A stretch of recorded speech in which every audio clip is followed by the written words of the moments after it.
Please comment where you are watching in the world.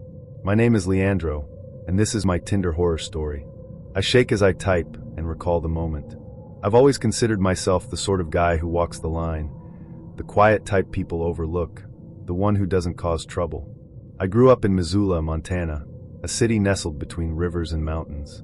I avoided the typical high school drama, stayed away from parties, never smoked, never drank, and didn't get involved with anyone romantically. I was the good kid, the one you'd trust to feed your cat or return your library books on time. But even good kids can fall apart. I want to be honest up front. What happened to me didn't come out of nowhere. It came from years of questions I didn't know how to ask and feelings I didn't know how to name. I suppose a lot of people would say I snapped, but that's not quite right. It was more like I unraveled. I've always been drawn to both women and men, not in a loud rainbow flag waving way, but in a quiet, confusing, hold your breath sort of way. If you met me, you probably wouldn't guess. I didn't tell anyone, not even my closest friends. I wasn't ashamed, really, just cautious. Missoula isn't a hateful place, but it isn't exactly a haven for people who don't fit into neat boxes either. So like a lot of lonely people, I turned to the internet. I started with the usual dating apps, mostly looking for women. That felt safe, expected. But the longer I swiped, the more empty it felt. The women I matched with either didn't respond, or seemed like they were there for something I couldn't give. I went on a few awkward coffee dates. One woman asked me to send $400 for a car repair before our first meeting. I blocked her. Another showed up to our date, clearly high, and told me she was only there because her ex was stalking her and she needed to make him jealous. I paid for her soda and left early.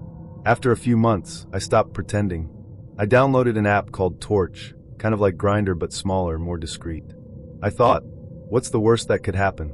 I wasn't looking for anything serious, just someone to talk to. Maybe to kiss. Maybe more. I was tired of holding my breath. That's where I met Farid. He messaged me first. His profile said he was 31, Turkish-American, tall, with a body built like he did physical labor. His photo showed him shirtless in a forest, holding a camera. He looked like the kind of guy you'd see in a cologne ad. Confident, unbothered, real. Our conversation started simple. He asked about my favorite music. I told him I liked Bon Iver. He said he liked Tool. He teased me for being soft, but in a way that felt flirty, not cruel. Within an hour, we were sending voice notes back and forth. His voice was deep and smooth, like a late-night radio host. I was hooked. The first time we met, it wasn't a date. He invited me over to his place on the outskirts of town, near the lumber yards. I told myself I wouldn't stay long. His house was dark. Not dirty exactly, but full of strange things. Animal skulls on the wall. Books in languages I couldn't read. A huge, framed photo of a wolf, taken so close it looked like it could bite you. But when I walked in, he smiled like we were old friends. He offered me a drink. I declined. He didn't push. We talked for hours, sitting shoulder to shoulder on the couch. He didn't make a move until I did. And when he kissed me, it was like the floor disappeared. I wasn't nervous. I wasn't scared. I was free. That night was the first of many. I started seeing him every weekend, sometimes during the week. My life began to orbit around him. I stopped checking the apps. I stopped seeing my friends. I told myself it was because I was finally happy. But Farid wasn't just a lover. He was a mirror that warped the longer I looked into it. He liked control. At first, it was little things. He picked the music. He told me not to wear cologne because it messed with his senses. He said my laugh was too loud and asked me to keep it down. I told myself he was just intense, passionate. Then he started telling me who I could see. Don't talk to your ex, he said. She doesn't want you to be happy. Then it was my classmates. You don't need them. They don't get you. Then it was my family. The sex changed too. It got darker, rougher. He wanted to role play, but not in a fun way. He liked to pretend he was a captor, and I was something he'd caught. He liked to tie me up. He liked to make me beg. I didn't like it, but I didn't want to lose him. One night, it crossed a line. He choked me. Not playfully, not lovingly. He cut off my air until I passed out. When I woke up, he was on the couch, watching a documentary about serial killers. He didn't say sorry. He didn't even look at me. I told myself it was a one-time thing. A mistake. But it wasn't. He started bringing out knives. He never cut me, but he'd press the blade against my skin and whisper things. You trust me, don't you? I nodded. Every time. I didn't want to believe he was dangerous. I told myself I was overreacting, that I was dramatic, sensitive. That's what he told me too. But then he asked me to do something I couldn't ignore. He wanted me to hurt an animal. A real one. He brought a box to the house early one morning. Inside was a rabbit, white and shaking. He said we were going to make a memory. He handed me a hammer. I dropped it. I told him I couldn't. I started crying. He didn't get angry. He just stared at me like I was a broken toy. Then he laughed. "You're not ready," he said. I ran. I don't remember grabbing my phone or my wallet. I don't remember the drive home. I remember locking the door behind me and collapsing in the hallway shaking. I blocked his number. I deleted the app. I changed the locks. But he didn't go away. He showed up at the diner where I worked. He sat in a booth and stared at me for an hour. He didn't order anything. He sent me letters, handwritten, pages and pages about how I'd betrayed him, how I'd ruined us, how I was just like the others. I went to the police. They said without proof of violence, there wasn't much they could do. So I got a restraining order. That was 6 months ago. Some nights, I still wake up gasping. I still check the locks twice before I go to bed. I still flinch when I see a white rabbit in a field. People say, "Why didn't you leave sooner?" But they don't understand. When you've spent your whole life being the good kid, the safe one, the one who never makes waves, it's hard to believe that danger could come wrapped in desire. That someone who makes you feel seen could also make you disappear. I don't date anymore. Not yet. Maybe not ever. But I'm still here. Still breathing. Still trying to remember that survival isn't weakness. It's strength. My name is Priya, and I'm not someone who usually shares personal stories online. But here we go. This happened during my second year at Hollins University, just outside Roanoke, Virginia. It's a quiet campus, small, wrapped in trees and old brick buildings that always smell a little like rain. I just moved into a single dorm, a blessing after a tense first year with a roommate who left candle wax in all my mugs, and I was starting to settle into a rhythm. Classes, late-night ramen, study groups, and the occasional party if I felt brave enough. I've always been the kind of person who trusts too easily. I forgive too quickly. Maybe that's why what happened with Kaito still clings to me like smoke. We met on Tinder. I wasn't even looking for anything serious. I just wanted someone to talk to, maybe hang out with. Swipe, swipe, swipe, and there he was, Kaito. Japanese-American, lived in California, but was in Virginia visiting family. His profile was simple, looking for good conversation and better coffee. His photos showed him smiling in the sunlight, walking a dog, holding a guitar. He didn't seem like trouble. He messaged me first. "Hey, I'm only in town for a little while, but I'd love to meet someone cool before I head back." Normally, I'd hesitate, but I was lonely. I just ended a casual thing with someone who ghosted me after 3 weeks, and Kaito seemed gentle, thoughtful. We talked for days. About books, movies, music. He told me he played guitar in a band back home. I told him I was studying environmental science with a minor in creative writing. He said he liked that I had a serious brain and a soft heart. I melted a little. After a week, I invited him over. My dorm had a kitchenette and no roommate, and he seemed excited. "I've never been to Virginia before," he said. "It's beautiful here. You're beautiful here." I laughed. We made dinner together, watched an old Studio Ghibli movie. One thing led to another, and he stayed the night. He stayed for the next 2 nights too. On the 3rd day, he said he had to fly back to California. I was sad but not surprised. We weren't serious. We hadn't even defined what we were. That's when things started to shift. A few days after he left, I casually texted him. Random question. "How do you feel about mint chocolate chip ice cream?" It was a joke, an inside thing from our first night together. His reply came instantly. "Wait, you smoke?" I blinked. "What? Mint? That usually means weed. I didn't realize you smoked." I laughed. "No, I meant ice cream." He didn't laugh. "Oh, because if you did smoke, we'd have a problem." I paused. "I mean, I do occasionally. Not often. It helps with my anxiety sometimes." His next message made my stomach twist. "Guess we're not compatible then." I stared at the screen. Was he joking? Kaito had told me he toured with a band. He'd joked about drinking too much whiskey once. This sudden judgment felt sharp and out of nowhere. I tried to explain. I told him it wasn't a big part of my life, that it didn't define me. I even said I was willing to talk about it, to understand his perspective. His response? "Don't bother." I cried. I'm not proud of it. I'd only known him a couple of weeks, but it felt like I'd been cut open and discarded for something that didn't even make sense. I called him a coward, told him he was cruel. Then I blocked his number. That should have been the end. It wasn't. I invited my friend Naima over that night. We made popcorn and watched something dumb on Netflix. I needed the distraction. I needed not to be alone. And then, while Naima was asleep on my beanbag chair, my phone buzzed. A new number. Hey, I'm sorry. I didn't mean that. I just wanted to see how you'd react. It was Kaito. I didn't reply. He called. And called again. And again. Naima stirred. What's going on? It's him, I whispered, holding up my phone. He won't stop. She sat up, wide awake now. Block him. I did. He's using a different number. Then block that one too. I did. But 10 minutes later, another number. Another text. Why are you ignoring me? By morning, I had received messages from 5 different phone numbers. All the same tone. Apologetic. Then angry. Then desperate. Then sweet. A carousel of emotions I hadn't signed up for. Naima took my phone and helped me block every number. She also helped me lock down my social media, tighten my Instagram privacy, turned off location on Snapchat, even made sure my Facebook wasn't searchable. I thought that was the end of it. It wasn't. The next night, we went to a small house party just off campus. Naima and I stuck together. I told her everything. The texts, the calls, how quickly he'd turned from charming to possessive. She was furious. This is stalking, she said. You need to report him. I don't have proof, I said. And he's in California. Is he? That question made my skin crawl.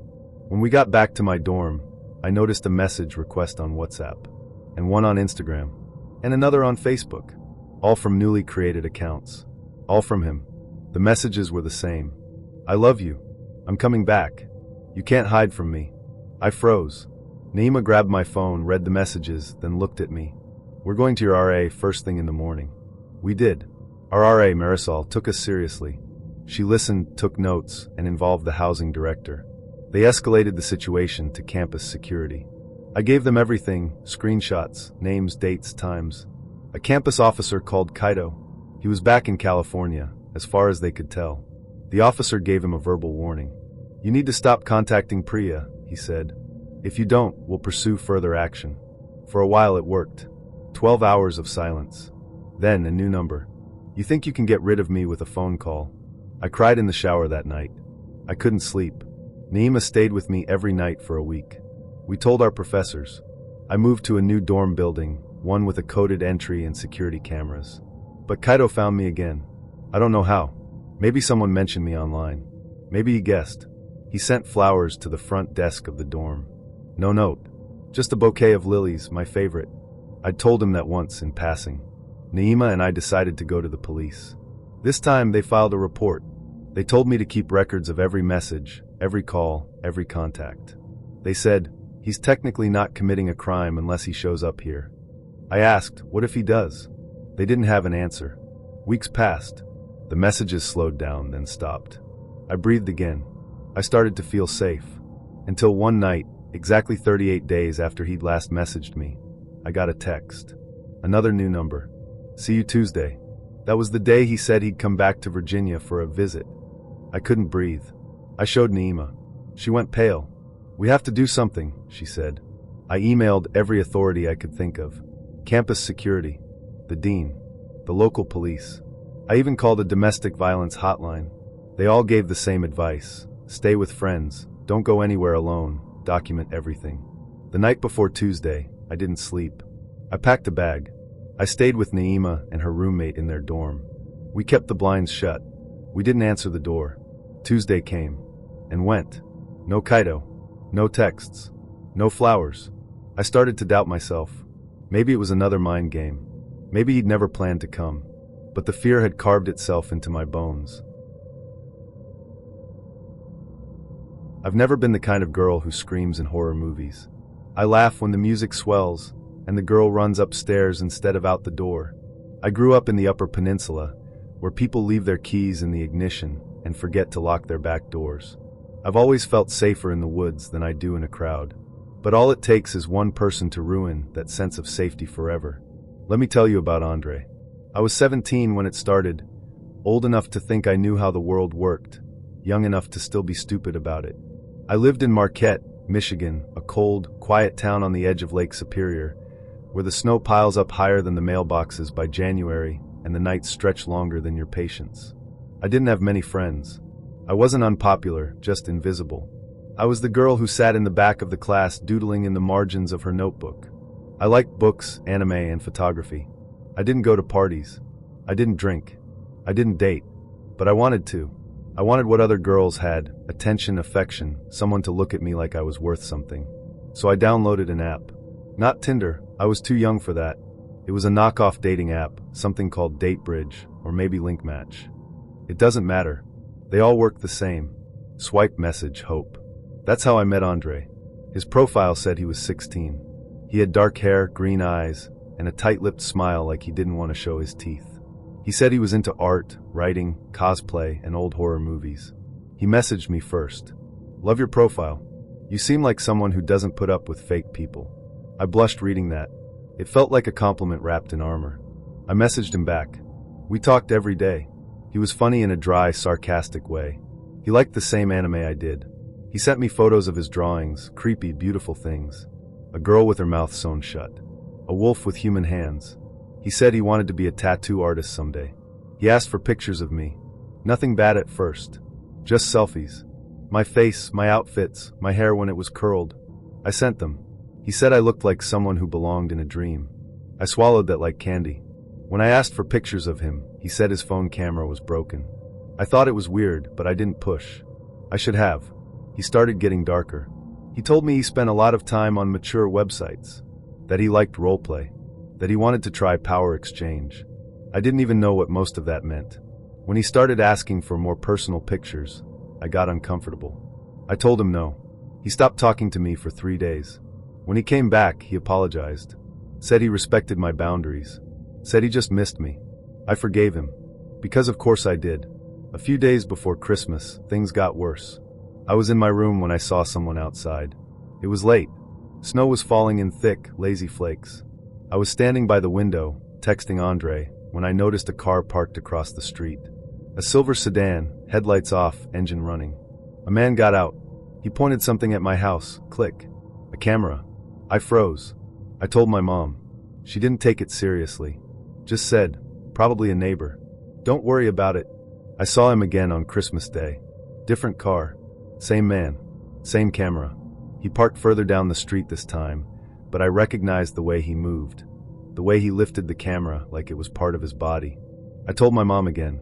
This time, she believed me. We called the police. Before they arrived, she came into my room and saw my messages with Andre. She read everything.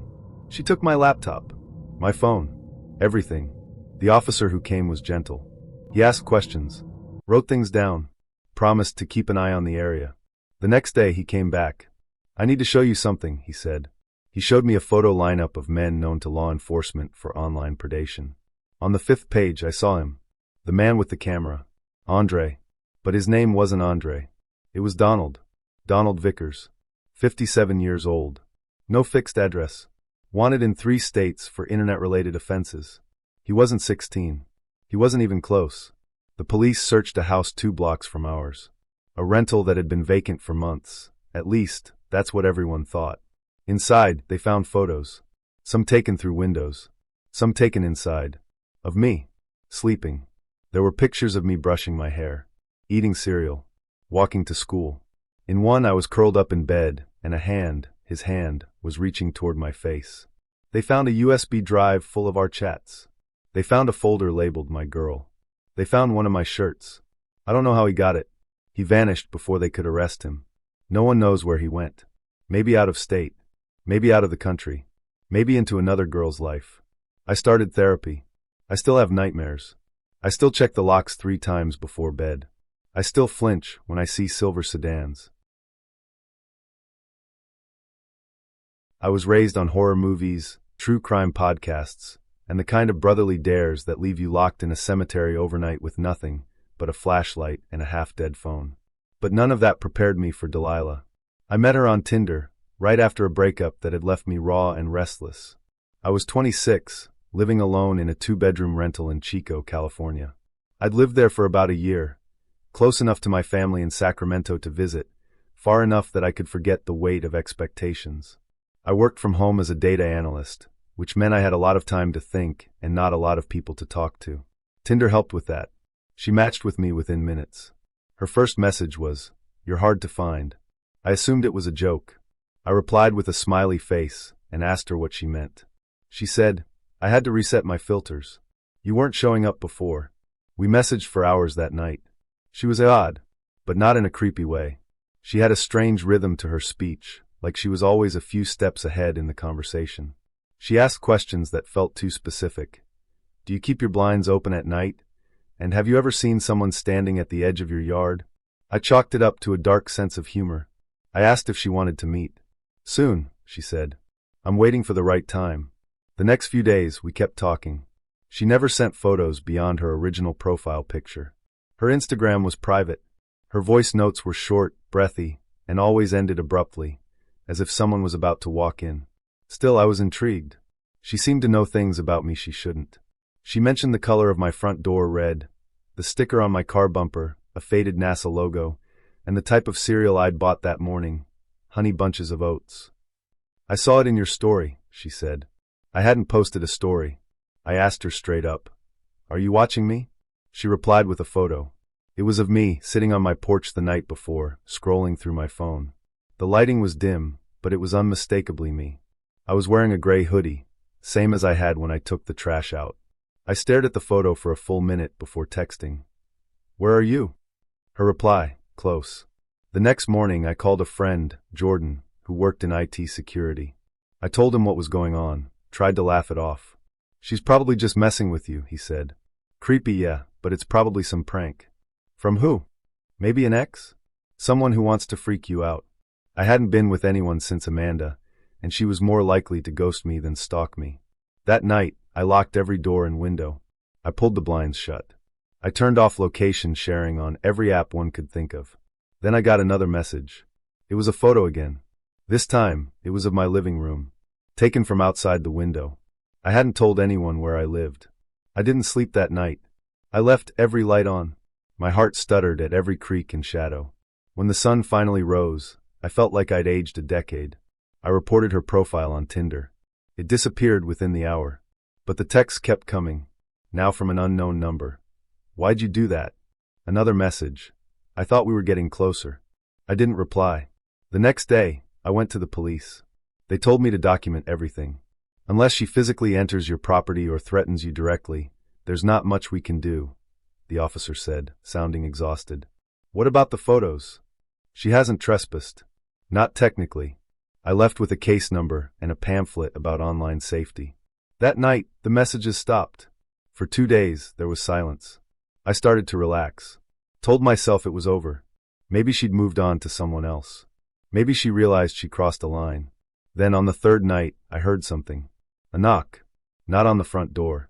On the bedroom window. I froze. The knock came again. 3 slow taps.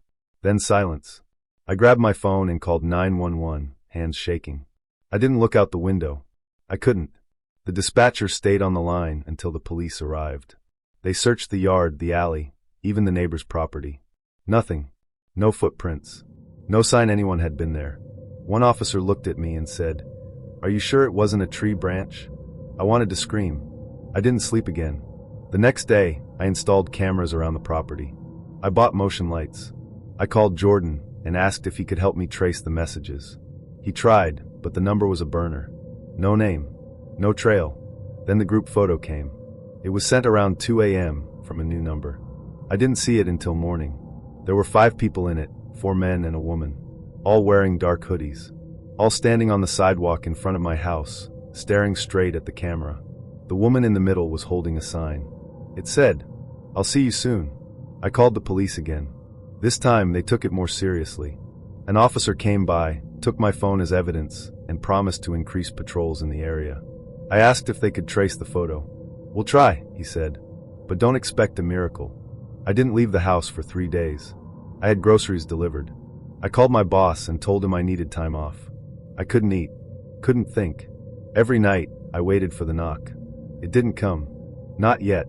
Then one morning, I got a call from Jordan. "I found something," he said. "You're not gonna like it." He'd been digging into the metadata of the photo, nothing useful there. But he'd run the image through a reverse search and found a match. Not the photo itself, but the people in it. One of the guys in the image had been arrested in Oregon 2 years earlier for breaking and entering. Another had been linked to a cult-style group in Utah.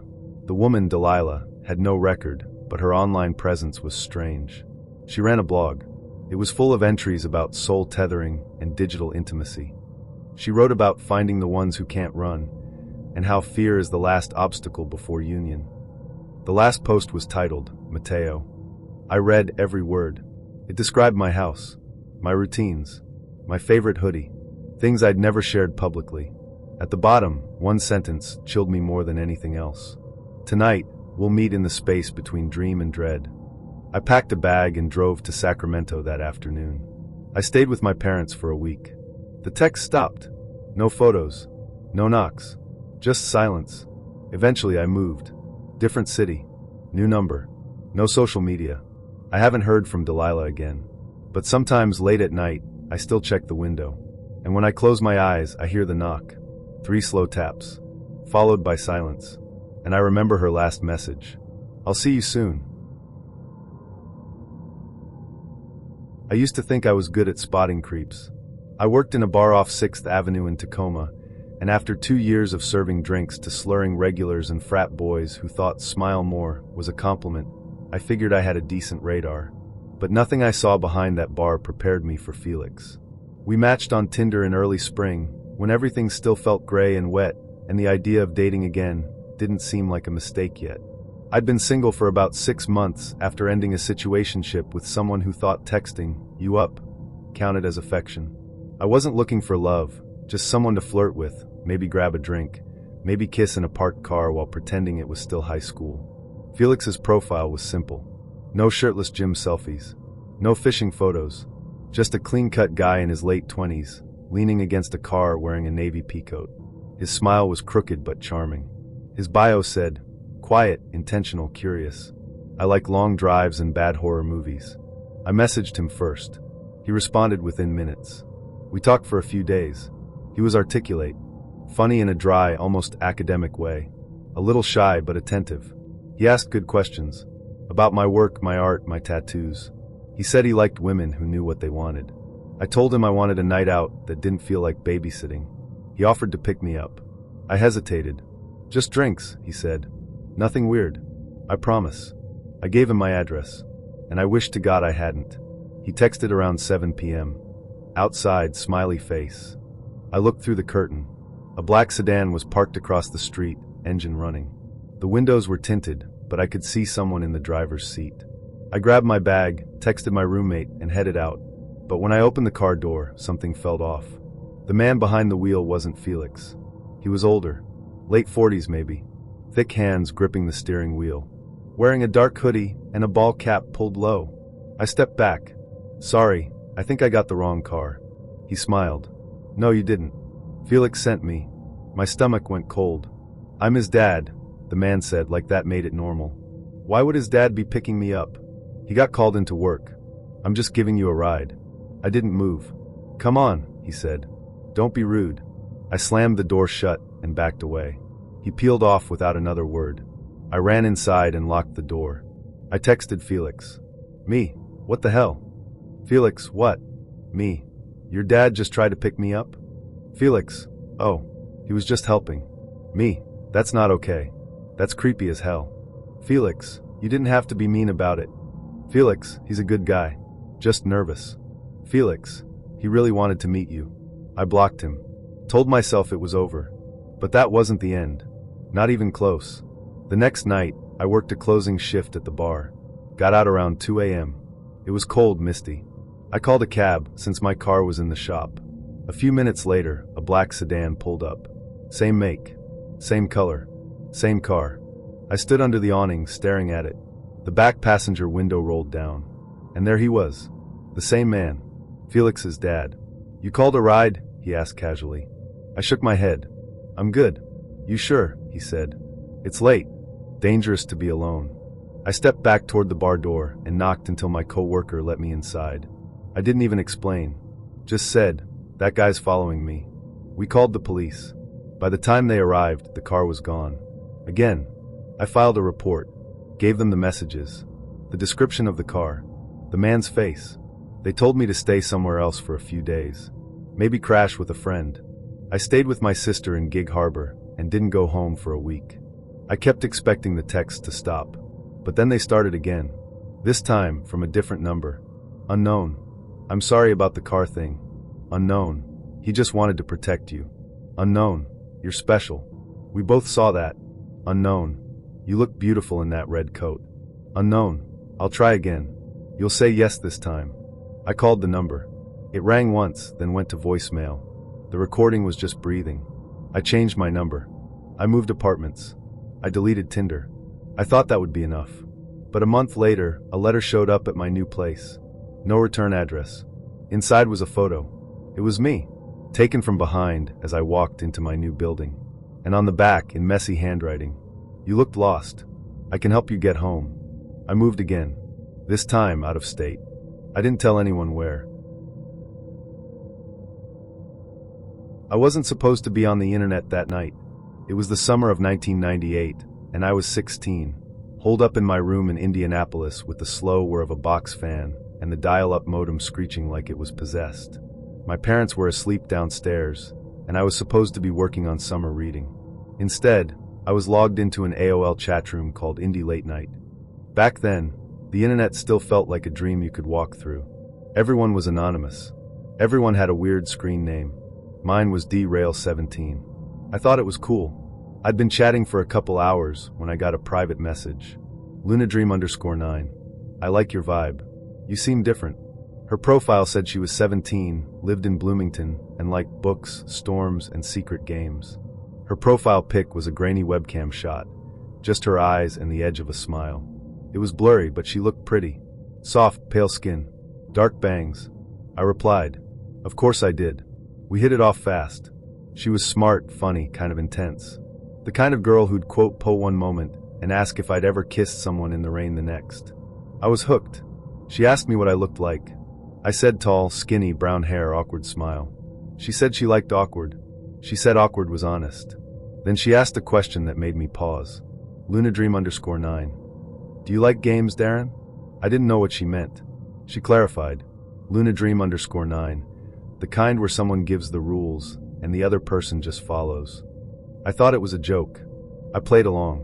Said something stupid like, "Sure, as long as I don't have to eat mayonnaise." She sent a smiley face, then said, Lunadream_9.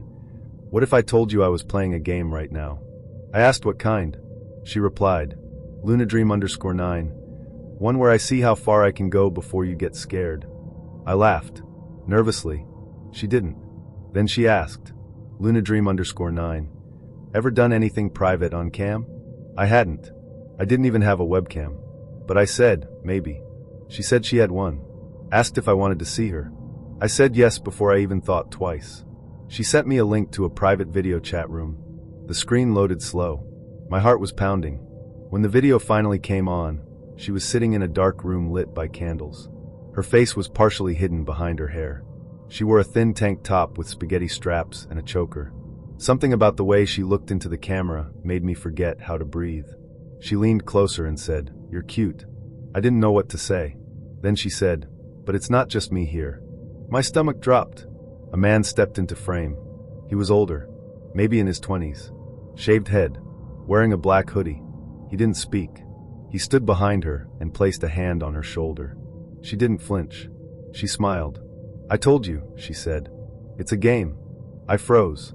The man leaned down and whispered something in her ear. She nodded. Then she said, "He wants to talk to you." I closed the window, logged off the site. My hands were shaking. A minute later, she messaged me again. Lunadream_9. Why'd you leave? It was just getting fun. I didn't reply. She kept messaging. Lunadream_9. He said you looked scared. Lunadream_9. Scared is cute. Lunadream_9. Don't you want to meet us? I blocked her. I logged off. I sat there for a long time, staring at my reflection in the monitor, heart hammering against my ribs. I didn't know what had just happened, but it didn't feel like a joke anymore. The next night, I got an email. No subject line. Just a message. You look good in that red shirt. I had worn a red shirt that night. Nothing on my profile had a photo. I hadn't told anyone where I lived. I didn't sleep. I unplugged the modem. Asked my parents if I could move the computer into the living room. Told them I felt weird being online in my room. They didn't ask questions. For 2 weeks, nothing happened. Then I got another email. This time with a photo attached. It was blurry, taken through a window. Of me, sitting at the kitchen table, eating cereal. Alone. I told my dad. He freaked out. Called the police. We filed a report. The cops said they'd look into it, but this was 1998. There was no way to trace an anonymous email from a Yahoo account. No IP tracking. No digital footprints. No way to explain why a 16-year-old boy was being watched by someone he met on a chat room. I deleted everything. The account. The messages. My screen name. I didn't go back online for months. But I never forgot her. LunaDream_9. Sometimes I wonder if she was real at all. Or if she was just bait. A mask. A trap. Whatever she was, she taught me something I'll never forget. When someone says, "It's just a game," ask who's watching. And who's really playing. I should have known the first time I saw Kenji's profile that something wasn't right.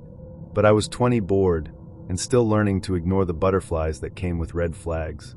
You know the ones, not the obvious, screaming red, but the soft, faded kind that look a little like adventure if you squint enough.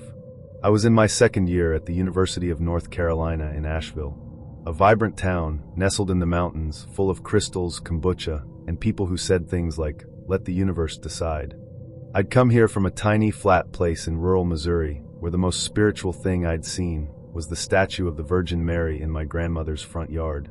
In Asheville, I was trying to find myself. I dyed my hair copper, got a nose ring, started meditating, and on a whim one night, downloaded a dating app called Lotus. It was marketed as for conscious connections, which sounded like a nice way of saying, not just hookups. I wasn't looking for anything serious, just someone who didn't think astrology was a joke or call me dude during sex. Kenji messaged me first. His profile photo was serene, him kneeling beside a koi pond in a linen shirt, surrounded by candles. His smile was close-lipped, thoughtful. His bio said he was 26, a traveling healer, offering workshops in energetic realignment and soul retrieval. I had no idea what that meant, but he seemed kind, warm, like he knew things I hadn't even begun to understand.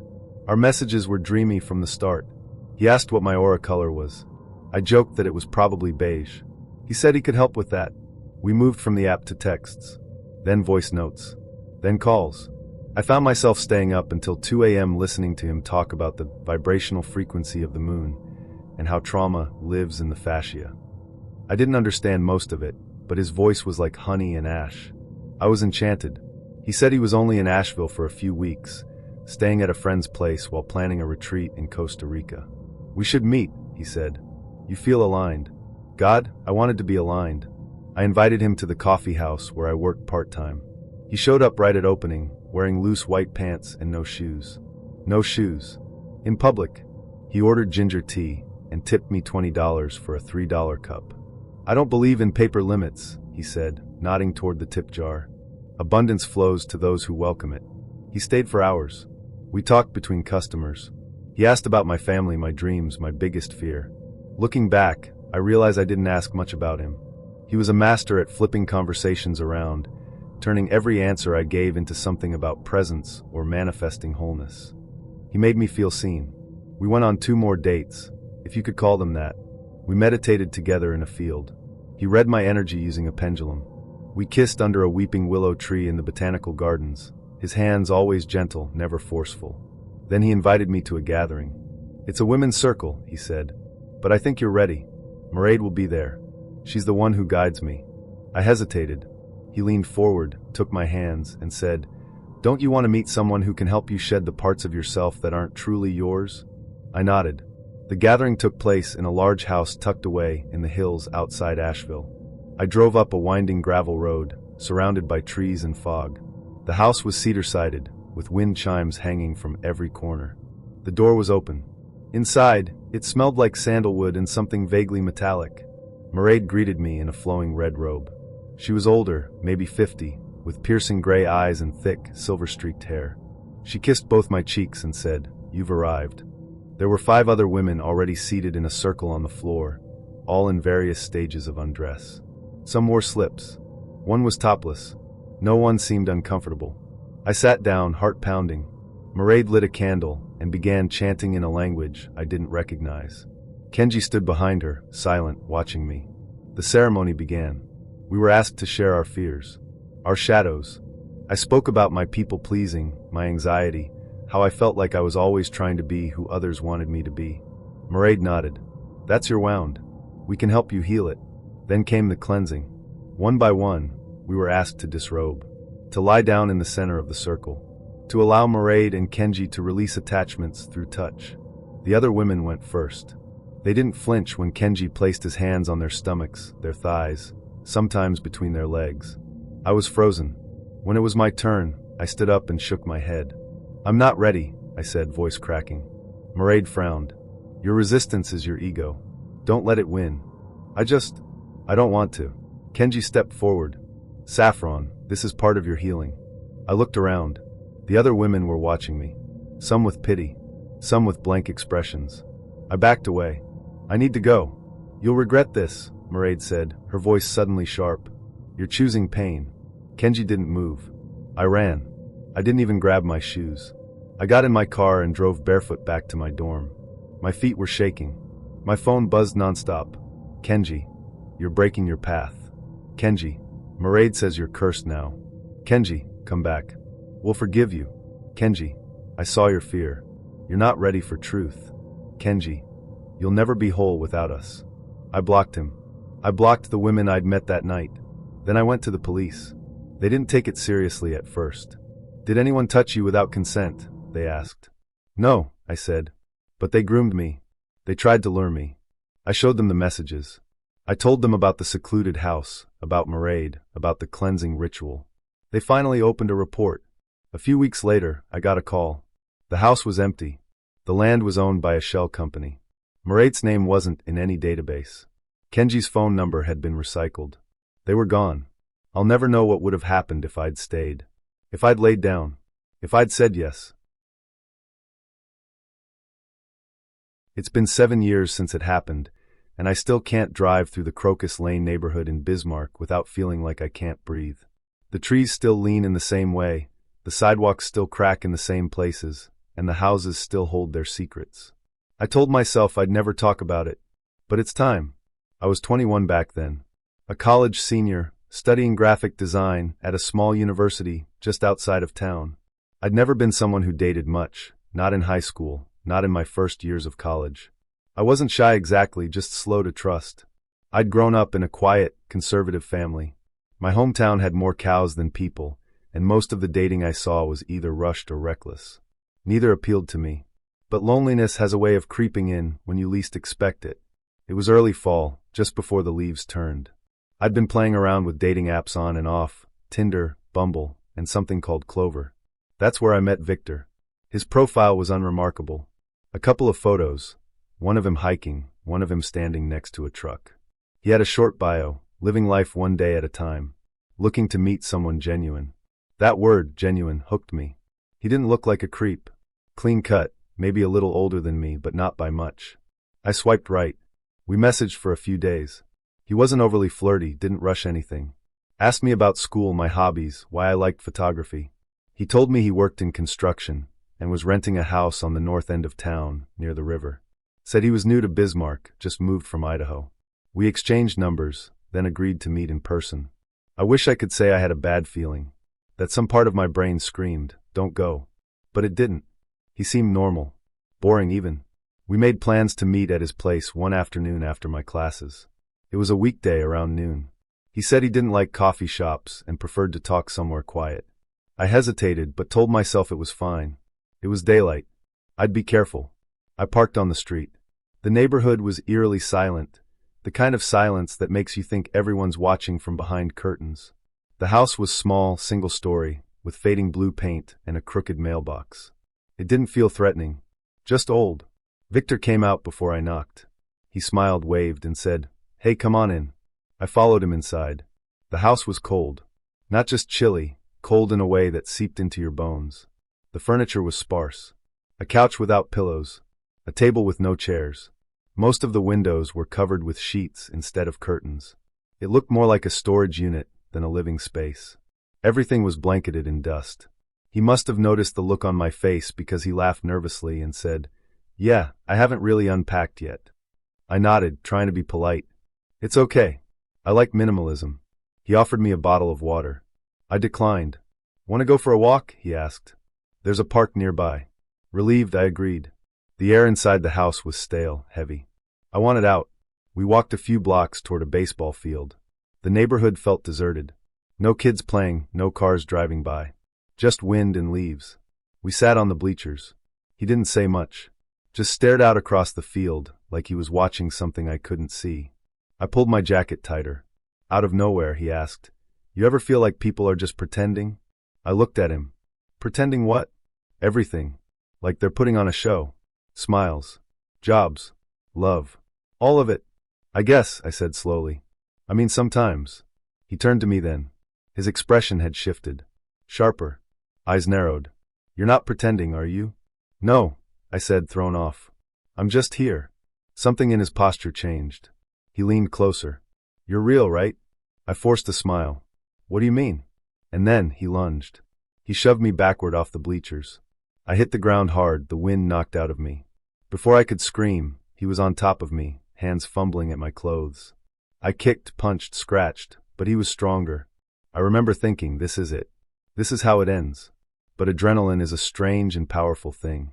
I got my knee up, hard, between his legs. He groaned and fell sideways just enough for me to scramble up and run. I didn't look back. Not once. I ran across the field, through a line of trees, and back to the street. Found my car, locked the doors, and drove. I don't remember the drive. I just remember shaking so badly I could barely hold the wheel. I didn't go to the police that day. I couldn't. I went home, got in the shower fully clothed, and cried until the water ran cold. It took me a week to tell anyone. When I finally told my roommate, she gasped. "Leanne, you have to report this." I tried. I did. I called the non-emergency line, explained what happened. The dispatcher transferred me to an officer who asked me if I had any proof. I told him I had messages, a first name, a phone number. He sighed. "You didn't know his last name?" "No." "Did he actually assault you?" I paused. "He tried, but didn't succeed?" "No." There was a long silence. "I'm sorry, ma'am. Without more information, there's not much we can do." I hung up. And then, like something out of a horror movie, I went back. I don't know why. Maybe I wanted closure. Maybe I wanted proof. I returned to the house that weekend, parked in the same spot, sat in my car for 10 minutes, heart pounding. Finally, I got out and knocked on the door. 3 men were sitting on the porch, older, rough-looking, smoking cigarettes. One of them stood up. "Can I help you?" "I'm looking for Victor," I said. They looked at each other. "No one named Victor lives here." He just moved in," I said. "A few weeks ago." The man shook his head. "Nope. This place has been empty for months. We're the crew fixing it up for the landlord." My stomach dropped. "But I was here," I whispered. He let me in. The man frowned. "You sure you got the right house?" I glanced at the door. It was cracked. Barely noticeable, but cracked. I turned and ran back to my car. They called after me, but I didn't stop. I drove home and deleted every app from my phone. I reported Victor's profile on Clover. It disappeared the next day. People think working the night shift at a motel is boring. They imagine hours of scrolling through your phone, sipping burnt coffee, maybe watching a raccoon shuffle across the parking lot. And sometimes, yeah, it is like that. But there's also something else, something quieter. The way the dark presses against the windows. The way every creak sounds like a footstep. The way strangers check in, and you never really know if they're passing through or hiding from something. I was 24 when I took the job at the Desert Pines Inn, a low-slung 2-story off I-40 in Flagstaff. I dropped out of college, needed money, and didn't want to work in food service again. The pay was okay, and the owner, Mrs. Lerner, was rarely around. I liked the solitude. It was late October when I matched with Nolan. I downloaded Tinder again out of boredom. I wasn't looking for anything serious, just someone to flirt with. Maybe trade some banter. Maybe more if I was feeling brave. Nolan's profile wasn't flashy. Just him in a denim jacket, standing next to a motorcycle. Buzzed hair, sharp jawline, dark eyes. Not here to play games, his bio read. Just want real talk and real touch. We matched at 1:12 a.m. I was behind the front desk, legs curled under me, watching the security camera feed on mute. Most of the guests were asleep. Room 9 had just checked in, a couple passing through on their way to Albuquerque. Nolan messaged first. "Nolan, you up?" I laughed softly. "Classic." "Me. I'm literally at work." "Nolan, what do you do?" "Me. Night clerk. Motel." "Nolan, sounds hot." "Me. It's mostly boredom and stale coffee." "Nolan, where?" I paused. Normally I wouldn't say, but something about his tone, casual, disarming, made my guard slip. "Me, Desert Pines. You probably haven't heard of it," he replied with a smiley face. Then, "Nolan, I know it. Stayed there once. Room 12. I blinked at the screen. That was a little weird. "Me, did you like it?" "Nolan, loved it. Especially the night clerk." I froze. I hadn't been working here long, maybe 2 months. I didn't remember him, but something about the way he said it made my stomach tighten. Still, I kept chatting. Maybe I was lonely. Maybe I was reckless. He asked what I was wearing. I described it honestly: oversized hoodie, leggings, fuzzy socks. He said he liked that. Said it made me sound soft and real. He asked if I was alone. I told him yes. He said, "I'd keep you company." I didn't respond. A few minutes later, a car pulled into the lot. Black SUV. No plates. My heart kicked up. I watched on the camera as the driver parked near room 12. The man inside didn't get out. He just sat there. Headlights off. I messaged Nolan. "Me. Is that you in the SUV?" No reply. I waited. The man in the car didn't move. Not for 2 minutes. Not for 5. I stood up and peeked through the blinds. The SUV was still there. The front windshield looked like a black mirror. Then my phone buzzed. "Nolan, you have nice eyes." I stepped away from the window. "Me, where are you?" "Nolan, close." The SUV door opened. A man stepped out, tall, buzzed hair, denim jacket. He walked toward the office. I locked the door. He knocked, 3 sharp raps. I didn't answer. He knocked again. Then he smiled, pressed a piece of paper to the glass. It said, "Room 12. Let's talk." I called the police. By the time they showed up, he was gone. SUV vanished. No trace. They took my statement, drove a loop around the area, and told me to be careful. "Probably just someone messing with you," one of the officers said. "But keep the door locked." I didn't sleep. The next night, I didn't open Tinder. But at 2:04 a.m., I got a text. "Unknown. Didn't mean to scare you. You looked lonely." I blocked the number. I didn't tell Mrs. Lerner. I didn't want to lose the job. A few days passed. Then Nolan checked in. Not under his name. I wouldn't have known if I hadn't recognized him immediately. He walked in around midnight, sunglasses on, even though it was dark. Said his name was Eli. Paid in cash. Asked for a room away from the road. I gave him room 7, hands shaking. He looked at my name tag. "Ivy," he said. "Pretty name." I nodded. He smiled and left. I watched him walk to the room. He never looked back. I didn't call the cops. I didn't know what to say. But I told my coworker the next day I needed time off. I stayed home for a week. When I returned, room 7 was empty. But on the front desk, under the counter, someone had slipped a Polaroid. It was of me, taken through the office window. I was sitting at the desk, head down, sketching in my journal. On the back, in sharp black ink, "You're even prettier when you're not talking." I quit the next day. I moved to Albuquerque, stayed with a cousin, changed my number, deleted every dating app I'd ever used. Sometimes I wonder what he wanted. I met Theo on a warm September evening, right after my 22nd birthday. Santa Fe was still holding on to summer, golden light spilling over the rooftops, monsoon clouds humming at the edges of the sky. I'd been living there for less than a year, a recent transfer student at the Southwest College of Art. I was trying to start over, let go of the mistakes I'd made back in Phoenix. Tinder felt like an easy distraction, a way to meet someone without having to explain who I used to be. We talked for hours after I swiped. He had a dry sense of humor, bordering on cynical. He said he played synth and bass, mostly experimental stuff. He asked about my art. I told him I liked painting bodies in unnatural colors, lavender skin, green mouths, bleeding gold. He said he wanted to see them. "That's rare," I said. "What is?" A guy who wants to see my paintings before my body. He replied, "Who says I don't want both?" I laughed, flirted back. It felt like we were circling something electric. After a few days of texting, he asked to meet. "Come to my place," he said. "I've got a studio in my garage. I'll play you a song I wrote. Then I'll make you tea. We can sit on the floor like teenagers and talk about everything we're scared of." I hesitated. "Or," he said, "we can meet at a coffee shop and have an awkward first date under fluorescent lights." I chose the studio. I was curious, and a little reckless. His house was tucked into the outskirts of Santa Fe, near the foothills. Adobe-style, flat-roofed, with a dusty blue door and wind chimes made from old spoons. I parked on the street and texted him. He met me at the door barefoot, wearing a Joy Division t-shirt and jeans with a hole in the knee. "You're taller than I thought," I said.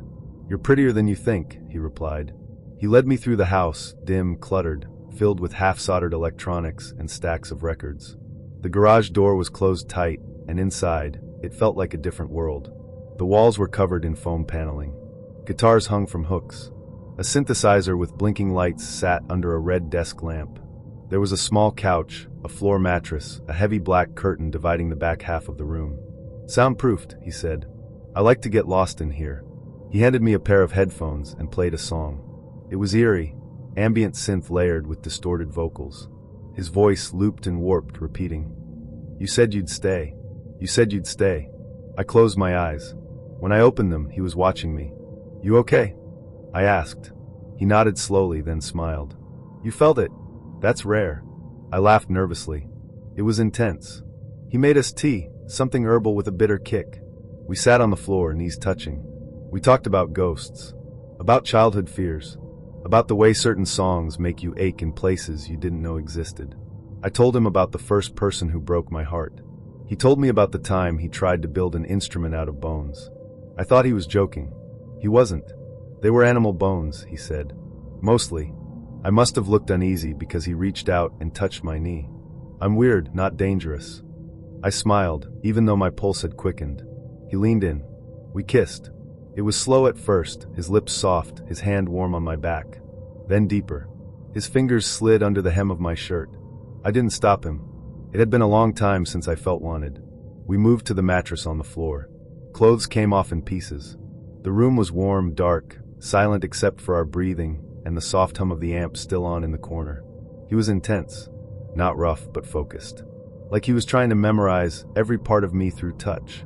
He whispered things, unusual things, while he moved inside me. "Don't disappear," he said. "Stay here," he breathed.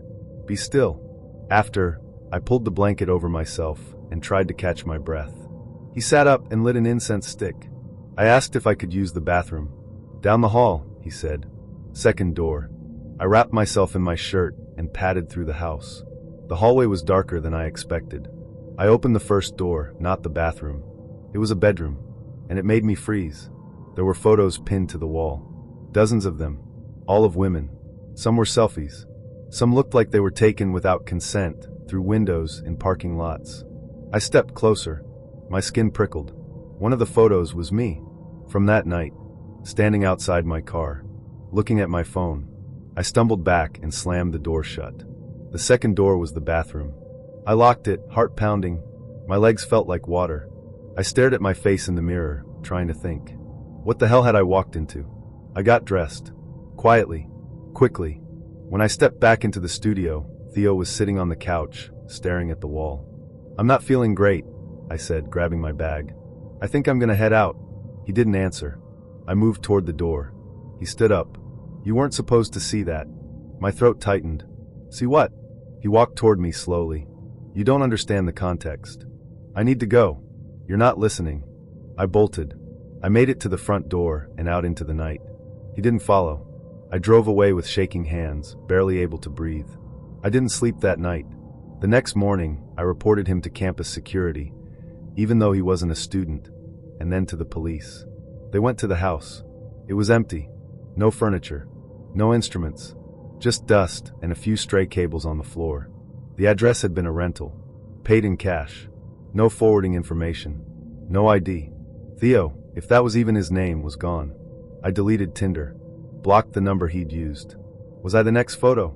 The next name pinned to the wall? Or something worse.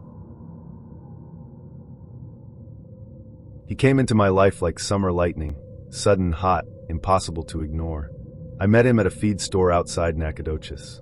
I was buying dog food. He was flirting with the cashier. I watched him laugh, saw the way his eyes flicked toward me, like he already knew I'd be his. And I was. He asked to carry my bag to the truck. I said sure. He said I had eyes that made people lie. I laughed. Told him he was full of shit. He grinned. Maybe. But I bet you like that. We slept together 3 nights later. It wasn't planned. Nothing about Caleb ever was. We were drinking beer on the tailgate of his truck, talking about nothing. He leaned in, grabbed a fistful of my hair, and kissed me like he was daring me to stop him. I didn't. His hands were rough. His mouth possessive. He liked control, but he wasn't cruel, not then. He knew exactly when to slow down, when to grip tighter, when to whisper my name like it was a secret. I woke up in his bed the next morning, sore and satisfied and completely tangled in him. He didn't ask me to stay. He didn't have to. I moved in a week later. The house was old, 2 bedrooms, tin roof, a porch full of broken rocking chairs. He said it used to be his grandpa's place. Said he liked the quiet. So did I. At first. He was good to me in the beginning. Brought me coffee in bed, kissed the inside of my wrist just because. We cooked dinner together, danced barefoot on the wood floors while the radio played old country songs. He called me darlin', like it hurt his mouth to say anything else. But it didn't stay gentle. It never does. It started with little things. Comments he'd slip in with a smile. Where you think you're going in that shirt? You talk to that guy a little too long. I'm not mad. I just don't like being disrespected. I'd laugh it off. Brush his hand. You're jealous. That's kinda cute. But it wasn't cute. It was a warning. The first time he scared me, it was over a phone call. An old friend, just a guy I used to work with, called to check in. We talked for 3 minutes. Caleb stood in the doorway, arms crossed. After I hung up, he didn't say anything. He just walked over, took the phone from my hand, and threw it against the wall. You don't need people like that, he said. You've got me. I said I was sorry. He kissed my forehead, and bought me a new phone the next day. I should have left then, but leaving someone like Caleb isn't easy. He knew how to pull me back in. With his hands. With his voice. With the way he'd whisper into my skin after sex. No one else gets this. Just me. I believed him. I stopped answering messages. Stopped visiting town. Stopped thinking in what-ifs. Until the night I found the knife. It was late. I couldn't sleep. Caleb had passed out on the couch with the TV still playing. I got up to get water and tripped over a loose floorboard in the hallway. When I bent down to check it, I felt something underneath. A gap. A space. I pried it open. Inside was a box. It wasn't locked. Inside, a hunting knife, an old Polaroid of a girl I didn't recognize, and a notebook. The girl had a bruise on her throat. The notebook had a list. Dates. Names. Notes in Caleb's handwriting. Too loud. Lied about her ex. Didn't listen. My name was at the bottom. Next to it, still figuring her out. My hands started shaking. I closed the box. Put everything back exactly how I found it. Tried to act normal. But the next morning he was different. Quieter. Watching me. His smile didn't reach his eyes. You sleep okay? He asked. I nodded. Fine. He leaned in. I heard you get up. I froze. Just got water. He didn't blink. You went into the hallway. My stomach dropped. I needed a blanket. He stared at me for a long second. Then smiled. You always were a bad liar. That night, I didn't sleep at all. I waited until he was snoring, then packed a bag. Just the essentials, cash, old phone, car keys. I crept out the back door barefoot, heart in my throat. Made it to the truck. Turned the key. Nothing. Battery was dead. I tried again. Still nothing. Then I saw him in the window. Watching. He didn't move. Didn't come outside. Just stood there, arms crossed, face blank. I ran. I didn't take the road. I knew he'd follow in his truck. I cut through the woods behind the property. I'd only been out there once, years ago, but I remembered the trail. Told myself if I could get to the old fire tower, there might be someone there. A ranger. A hunter. Anyone.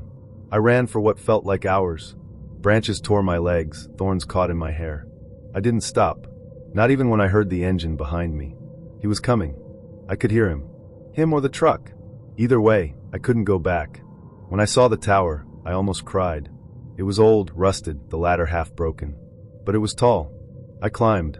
At the top, I found a radio. Dead. But there was a flare gun. One shot. I waited. Watched the road. It was quiet. And then movement. A truck. His truck. He stepped out. Looked up. Smiled. I just want to talk. I raised the flare gun. He laughed. You gonna shoot me with that? I didn't say anything. He took a step closer. I never hurt you. Not really. Another step. I just needed you to listen. Another. I made you better. I fired. The flare missed. Lit up the trees behind him. He flinched. Then ran. I don't know how long I stayed up there. Eventually someone came. A hunter. He called the sheriff. They found Caleb's truck, but not Caleb. He'd vanished. I told them everything. The knife. The notebook. The names. They're still looking. But I don't think they'll find him. Not unless he wants to be found. I live in a new state now. New name. New life. But I still check the locks 4 times each night. And I keep a knife under the bed. There's a quiet that only exists in the woods. Not silence, never that. The wind moves. Trees creak. Animals rustle. But it's a kind of quiet that makes you feel small. Like the forest is watching. That's why I came here. To feel small. Invisible. Safe. After Daniel, I didn't want to be seen. Not by friends. Not by family. Not even by myself in the mirror. I needed distance from everyone, and especially from him. So I rented a cabin in the mountains for a month. No Wi-Fi. No neighbors. Just me, my books, and a wood stove that took an hour to get going. The first few days were hard. I kept checking my phone like a reflex. I'd reach for it in the dark, half expecting a message from him, even though I'd blocked his number. Even though I'd changed mine. Old habits die hard. Especially when they're carved into you. Daniel was never the kind of man who screamed. He didn't need to. His silence was sharper than any slap. His smile could freeze me in place. He always knew exactly how to make me feel like the problem. Like I was lucky he stayed. It started small. A comment about my clothes. A sigh when I mentioned a male coworker. A rule about not posting certain pictures online. Then came the passwords. Then the isolation. Then the nights he'd drink, and I'd flinch when he set the glass down too hard. I left after he shoved me during an argument about a text he knew I was hiding. I hit the floor. He didn't help me up. Just stared and said, "You make me do this." That was the last time I saw him. Until the woods. But I'll get to that. By day 5 in the cabin, I had a routine. Wake up with the sun. Brew coffee on the propane stove. Read. Walk the trail that looped behind the property. Build a fire before dusk. Drink wine from the bottle. Sleep like the dead. The first night I heard footsteps. I thought it was an animal. It was just past midnight. I'd fallen asleep on the couch, wrapped in 2 blankets, the fire nearly out. There was a crunch outside, slow, deliberate, like someone stepping on old leaves. Then a pause. Then again. I sat up, heart pounding. The porch light was off. I crept to the window, careful not to let the floorboards creak. Nothing. Just trees and darkness. I told myself it was a deer. Or a bear. Or my imagination. The next morning there were boot prints in the dirt. Too large to be mine. Too clean to be old. I didn't call anyone. Who would I call? I'd made a big deal about going off-grid. About needing space. About not being disturbed. I hadn't even told anyone the name of the rental company. Stupid. Still I stayed. I told myself it was a hiker. That people probably wandered through this area all the time. But I started locking the door during the day. Started keeping the fire poker next to the bed. That night, I dreamed about Daniel. His hand on my neck. His voice in my ear. You can't run forever. I woke up gasping. And the fire was out. And the back door was open. I hadn't opened it. I was sure. I grabbed the poker and crept through the cabin, flipping on every light. No one was there. Nothing was missing. But the fear stayed. I thought about leaving. Packing up and driving the 100 miles back to the nearest town. Booking the first hotel I could find. Sleeping with the lights on. But I didn't. I told myself I was strong. That this was just fear playing tricks. That I wasn't going to let him, or anything that reminded me of him, win. The next day, I walked farther than usual. Followed the trail until it split, then kept going. The trees thinned out, and I reached a ridge that overlooked the valley. The air was clearer there. The sky wide and blue. I sat on a flat rock and felt the sun on my face. And for a moment, I felt okay. Then I saw it. carved into the bark of a tree below the ridge. A name. Harper. My name. I froze. It wasn't old. The bark was still raw, the lines fresh. I hadn't told anyone where I was going. Not even my sister. I ran back to the cabin. Locked every door. Pulled the blinds. Sat on the floor with the poker in my lap and waited. That night, I slept in my clothes. No wine. No fire. Just silence. And then around 2 a.m. the knock. Not loud. Just one knock. Then nothing. I didn't move. Didn't breathe. The knock came again. Then a voice. Calm. Familiar. Harper. Open the door. I almost screamed. It was Daniel. I knew that voice. Knew the smirk it came with. Knew the way he dragged out my name like a joke. I know you're in there, he said. Don't make this weird. I didn't answer. I looked for my phone. Remembered it was dead. Charging in the kitchen. I crawled there, silent, slow. Plugged it in. Waited for the screen to light up. Another knock. Harder. Don't make me break this door.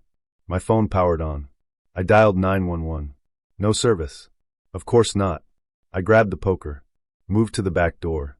Quietly unlocked it. Slipped out into the dark. The woods were freezing. I didn't have a flashlight. But I knew the trail. I ran. Branches tore at my arms. My breath came in clouds. I didn't look back. I didn't stop. I ran until my lungs burned, and my legs gave out, and I collapsed behind a fallen tree. I stayed there until dawn. When I finally crept back to the cabin, he was gone.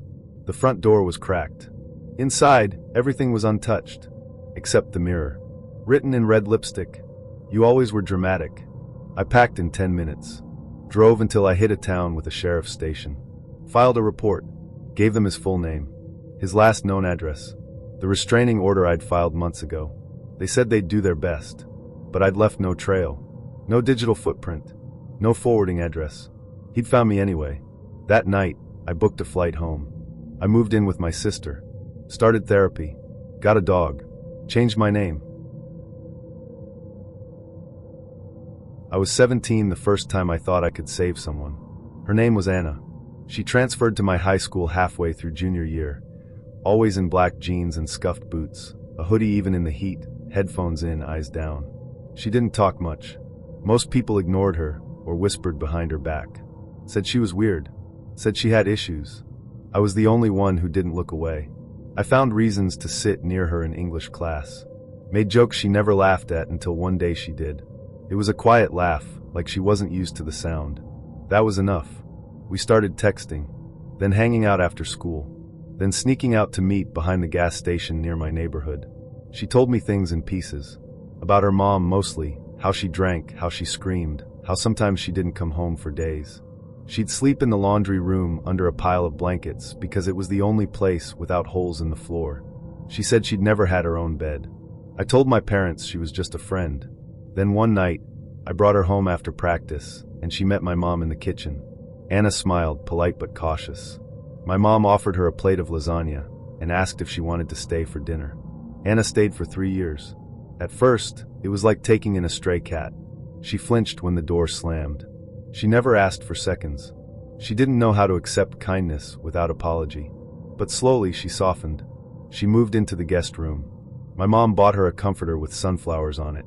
My dad fixed the broken drawer in her dresser. She cried the night we gave her a key. We started dating officially that summer. It was intense, consuming, the kind of love that feels like a secret you're always on the edge of shouting. She clung to me like she was afraid I'd disappear. I didn't mind. I liked being needed. Sex with Anna was like everything else, urgent, searching, full of questions she didn't know how to ask. She was quiet at first, then bolder, like she was learning her own body for the first time. She liked being on top, liked to take control, but sometimes afterward, she'd pull away and stare at the wall, silent. I'd ask what she was thinking. She'd say nothing, but it was never nothing. She started having nightmares. I'd wake up to her thrashing beside me, murmuring things I couldn't understand. Once, she screamed so loudly my dad ran in thinking someone had broken a window. She wouldn't tell us what the dream was about. We tried therapy. She went twice. Said the lady smiled too much. Then she started skipping school. Started locking herself in her room for hours. My mom said she was just adjusting. That healing wasn't linear. That we had to be patient. So we waited. But Anna didn't get better. She got sharper. She'd snap at small things, if I forgot to text back, if my mom knocked on her door without warning. She called my father a control freak. Said my mom was fake nice. She'd accuse me of siding with them, of not understanding her. I tried to hold it together, tried to be the bridge between her and everyone else. It worked for a while. She got a job at a bookstore, started taking a community college class in psychology, said she wanted to understand herself better. She even wrote my mom a birthday card, handwritten, full of gratitude. But then she lost the job, said her manager was a creep. She stopped going to class, stopped showering, stopped eating meals with us. One night, I found her sitting on the kitchen floor at 2 a.m., staring at the oven. "Are you okay?" I asked. She looked up, eyes vacant. "Do you ever feel like you're not real?" I sat down beside her. "What do you mean?" "Like your body's here, but your brain's somewhere else. Like you're just watching." I didn't know what to say. She leaned her head on my shoulder. "If I disappear, would anyone notice?" I wrapped my arms around her. "I would." She stayed silent for a long time, then whispered, "I don't think I can keep pretending." After that, things moved fast. She started writing in notebooks, pages and pages of thoughts, diagrams, sometimes words scribbled over and over until the ink bled through. She'd stop talking mid-sentence and stare into space. She'd cry for hours, then laugh like nothing happened. My mom sat me down one night, said something wasn't right, that we needed to get her help. I agreed. But when we brought it up, Anna exploded. "You all think I'm crazy," she screamed. "You want to lock me up?" "No," I said. "We just want you to feel okay again." She started throwing things, glasses, books, anything within arm's reach. My dad grabbed her wrists. She bit him. Drew blood. The police came. She was taken in for evaluation. They kept her for 72 hours. When she came back, she was quiet. Too quiet. She didn't argue. Didn't cry. Just sat on the couch, staring out the window. The next week, she started taking medication. She got calmer. But it wasn't real calm. It was flatness. She'd sit through meals and say nothing. She'd lie beside me in bed without touching me. Cold. Still. One day, I came home to find the sunflower comforter folded on the porch. She was gone. No note. She didn't answer her phone. I called every hospital, every shelter. Nothing. My mom said maybe it was for the best. But I couldn't accept that. 3 days later, she showed up at my dad's work. She walked in barefoot, wearing the hoodie she'd arrived in 3 years earlier. She was holding a knife. She asked to see him, said she had to cut something loose. The receptionist called the police. My dad talked to her through the glass. "Anna," he said, "you don't want to do this." She stared at him for a long time, then dropped the knife. They took her into custody. This time, it wasn't just a hold. She was diagnosed with schizoaffective disorder. She'd been hearing voices. She'd stopped taking her meds 2 weeks earlier. She thought we were poisoning her, that I was part of the system, that my dad was trying to erase her. She was committed to a long-term facility. We weren't allowed to visit for the first month. When I finally saw her again, she didn't recognize me. She blinked, smiled faintly. "Do I know you?" I nodded. "Yeah, it's me, Noah." She tilted her head. "You have kind eyes." I cried the whole drive home. She stayed in the facility for 9 months. She's doing better now. Stable. Medicated. In her own apartment, with a caseworker and a therapy cat named Peaches. We write letters sometimes. I don't visit, not because I don't love her, but because I do. And I don't know how to hold that and still live the rest of my life. My mom said we did the right thing. My dad still has the scar on his hand. I met Lacey in a community college poetry class. She sat 3 rows behind me and always wore headphones until the lecture started. Blonde hair in a messy bun, chipped black nail polish, Doc Martens with the stitching half undone. She looked like she didn't care about anything, but when she read her work out loud, her voice shook. Her poems were messy and full of fire. She wrote about things I didn't understand yet, wanting too much, sleeping too little, looking for someone who wouldn't leave. I fell in love with her by week 3. She didn't fall in love so easily, but she let me drive her home. Let me stay the night after her roommate moved out. Let me kiss her behind the campus bookstore, her fingers tangled in my hoodie. She told me I was soft and safe. No one had ever called me that before. We moved in together 6 months later, an apartment above a pawn shop with thin walls and a broken heater. She painted the windows with stained glass film. I cooked ramen and tried to write stories I never finished. We slept on a mattress on the floor, our legs always tangled, her cold feet tucked against my thighs. Sex with Lacey felt like drowning and breathing at the same time. She liked it slow at first, biting her lip, dragging her nails down my chest, then fast, urgent, like she was trying to outrun something. She'd kiss my neck and whisper things that made my spine arch. She'd laugh when I lost control, but she never stayed in the softness afterward. She'd roll over and light a cigarette, or get up and disappear into the bathroom for an hour. Still, I didn't ask questions I wasn't ready to hear the answers to. Then everything changed. She lost her job at the bookstore, said the manager was a creep, but I saw the unpaid shifts, the warnings, the way she stopped waking up before noon. I offered to cover rent until she found something else. She said I was sweet, said she'd make it up to me. For a while she did. She started drawing again.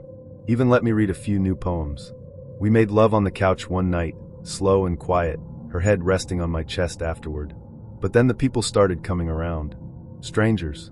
At first, they were just friends from before. They'd knock on the back door, stay for 20 minutes, then leave without saying goodbye. I asked her once who they were. She said, "You don't want to know." But I did. One night I came home early and found her in the bathroom with a guy named Tyler. He had track marks on both arms and a smile that made my stomach twist. Lacey said they were just talking. Tyler said, "You got a good one. Don't lose him." I found the pipe 2 days later in her sock drawer. I didn't say anything at first. I thought maybe it was a phase, a reaction to losing her job. I told myself she was just experimenting. But her eyes changed. She stopped eating, stopped sleeping. She'd disappear for hours. Her body got thinner, her skin dull. She'd snap when I asked questions, slam doors, cry for no reason. Then the money started vanishing. Cash I kept in a drawer. My debit card. My emergency fund. Gone. I confronted her. She didn't deny it. "I need it," she said, "just to get through the day." I asked her to stop. I begged her. She promised me she would. That night, she curled up in my lap and cried until her whole body shook. I held her and whispered that we'd figure it out. The next morning, she was gone. And so was my laptop. I found her 3 days later in a motel room across town. She opened the door wearing someone else's hoodie and smelling like sweat and smoke. Inside, there were 2 guys I'd never seen before. One of them had a gun on the table. I didn't step inside. "I came to bring you home," I said. She laughed. "You don't get it," she said. "I don't have a home anymore." After that, I blocked her number, changed the locks, told myself it was over. But she kept coming back. Sometimes at night, banging on the door, crying. Sometimes just leaving notes under the mat. "I'm sorry. I miss you. Please." I let her in once. Just once. She was shaking, her lips cracked, her hands cold. She kissed me like she was starving. We ended up on the floor, tangled in a blanket, her body pressed against mine, desperate and trembling. Afterward, she asked me for money. I gave her what I had in my wallet. She left before I could say goodbye. That was the last time I saw her in that apartment. But it wasn't the end. A month later, someone broke in.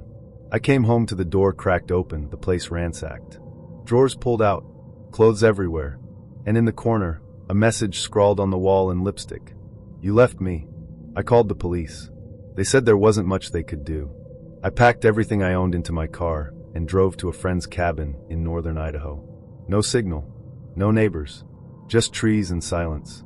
I stayed there for weeks, tried to feel safe again, but I kept waking up in the middle of the night, convinced I heard footsteps. I'd gripped the handle of the bat I kept beside the bed and listened to the wind.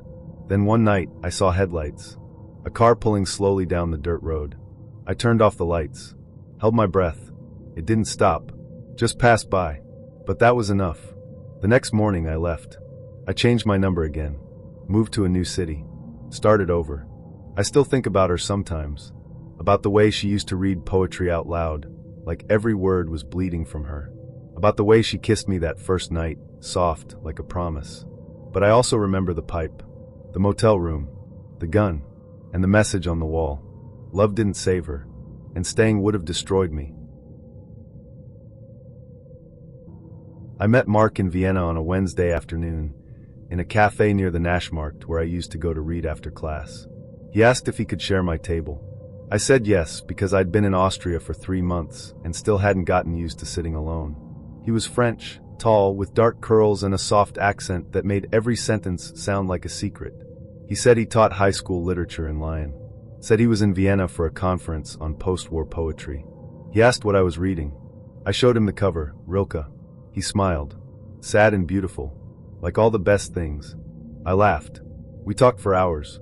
He was charming in that disarming European way. Effortless compliments, clever jokes, a little self-deprecating. I told myself not to get carried away. I was 22, studying abroad, and he was clearly older. But he didn't press. He just asked if I wanted to meet again, coffee, maybe dinner. I said yes.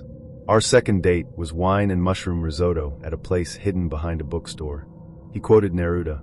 I told him I'd never dated a teacher before. He leaned in and said, "I'm not your teacher." We kissed that night, standing by the canal, the sky heavy with clouds and the smell of rain. He said he was 30. I believed him. Over the next few weeks, we kept seeing each other. Quiet dinners, walks through the city. He played with my hair and kissed my forehead. He said he liked how I looked when I didn't know he was watching me. I started to feel safe with him. One night, we didn't say goodbye. We ended up in my apartment, the lights off, the sheets tangled around our legs. He moved slowly, deliberately, like he was trying to memorize the shape of me. He whispered things in French I couldn't fully translate, but understood anyway. After, he held me against his chest and said, "I could fall for you, Elise." I smiled into his skin. Then things started to change. He became intense. He'd text constantly, morning, lunch, midnight. "What are you doing? Who are you with? Why didn't you answer?" If I didn't respond right away, he'd show up outside my building. Once, I was walking home from the library and saw him waiting in the cold, leaning against the wall across the street. He hadn't told me he was coming. "I missed you," he said. I told him he couldn't just appear like that. He frowned. "Why not? You're mine." That word made my stomach twist. I started to pull away. I told him I needed space, that my classes were getting harder, that I wasn't ready for something serious. He didn't take it well. He called me selfish, immature, said I wasn't emotionally evolved. He said, "You don't know what it means to be loved." I blocked his number. I thought that would be the end. It wasn't. A week later, I received an email from a new address. Subject line, "I forgive you." Inside, a photo of us, one I hadn't taken. Me laughing. Him looking at me. Then more messages. "You looked beautiful in that green coat today. I saw you with that boy. He's not right for you. I'll wait. I'm patient." I went to the university's international office. They took it seriously. Helped me file a report. Suggested I take a break from social media. I stopped going to my favorite cafe. I started looking over my shoulder. Then, the day I flew home for winter break, I saw him again. At the airport. He was standing near my gate, holding a bouquet of white tulips. "Elise," he said, smiling like this was a movie scene. "I had to see you." My throat closed. "How did you know I was flying today?" "I have my ways," he said, stepping closer. I wanted it to be a surprise. I backed away. "You can't be here." People were watching now. I moved toward the security desk. He followed. "I just want to talk," he said. "You're making this harder than it has to be." I turned to the guard and said, "He's following me." Mark was escorted out. I filed another report. I thought I was done with him. But when I landed in Chicago, there was another email waiting. Subject line, "We're not finished." Attached was a photo of me at the airport, dragging my suitcase, head down, unaware. I changed my number. I stayed with my parents and didn't leave the house for days. A week later, I got a letter. No return address. Just a handwritten note. "You don't get to disappear." I called the police. But without a direct threat, they couldn't do much. So I did the only thing I could. I disappeared for real. I changed schools. Deleted every account. Moved to a different city under a different name. I scrubbed myself from every traceable site I could think of. It was the middle of winter in Sandpoint, Idaho, when I took the job at the North Shore Lodge. I was 22, fresh out of community college, and living alone for the first time. The motel was small, 3 stories, and sat near the banks of Lake Pendorile. I worked the night shift, 10:30 p.m. to 7 a.m., covering the front desk, answering the phones, and checking in the late-night travelers who passed through on their way to Montana or Canada. I liked the quiet, or at least I thought I did. I'd only been at the job for about 3 weeks when I matched with Mateo on a dating app. His profile stood out, mostly because it didn't feature the usual shirtless selfies or blurry bathroom pics. Instead, he posted pictures of old books, tarot cards, and artwork that looked handmade. His bio read, painter, drifter, believer in the veil between worlds. Not exactly my usual type, but there was something about him, his eyes maybe. They were dark and curious, like he was always thinking about something you couldn't see. We started messaging. He told me he was in town for a few weeks, working on a mural at a local gallery. He said he traveled often, painting in different small towns, leaving his mark and then moving on before the paint dried. I told him about my job at the motel and how boring the nights could be. I might be staying at that motel, he wrote. North Shore, right? I stared at the message for a second. Yeah, I replied.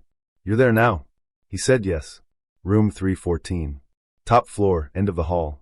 He said he'd only been there a couple of days and hadn't seen me yet, but he'd noticed the night clerk's light was always on. That should have been my red flag. But I was new to trusting my gut, and loneliness has a way of softening your instincts. Come say hi, I wrote, half joking. Maybe I will, he replied. We didn't talk again that night. The next evening, just after midnight, he came to the front desk. I was sipping peppermint tea and reading a book when I heard the elevator ding. I looked up, and there he was, tall, with a thick scarf around his neck and paint-stained fingers. He smiled, and it was almost shy. Hey, he said. Thought I should meet the woman who's been keeping watch. I laughed and stood up. Mateo, right? He nodded. And you're Layla. We talked for a while, about his paintings, about Idaho's long winters, about the strange quiet that happens around 3 a.m. when even the wind seems to sleep. He asked if I believed in ghosts. I said no, but I'd seen some weird things during my shifts. TVs turning on by themselves, footsteps down empty halls. He grinned like I had passed some kind of test. I think this place is awake, he said. Like it listens. He left after about half an hour, and I watched him disappear into the elevator, wondering why my heart was beating a little faster. The next night, he came again. This time, he brought coffee for both of us and showed me a photo on his phone of a painting he was working on. It was abstract, swirls of dark blue and gold with a figure in the middle that looked like it was screaming and laughing at the same time. The inside of a dream, he said. One I had last week. Looks more like a nightmare, I said. He chuckled. Same thing sometimes. We talked until almost 4 a.m. I liked his voice, low and smooth, and the way he listened when I spoke, like my words meant something. When he left, he said, I'll come by tomorrow if you're not tired of me yet. I wasn't. But everything changed the fourth night. It started with a call. Just after 11 p.m., the phone at the front desk rang. I answered, expecting a wake-up call request or a noise complaint. Layla, the voice said. I froze. Who is this? You know who. It was Mateo. But something was wrong. His voice was different, slurred, like he was half asleep or drunk. You forgot your scarf, he said, then laughed. Oh wait, it's mine. Are you okay? I asked. Come up. Room 314. I want to show you something.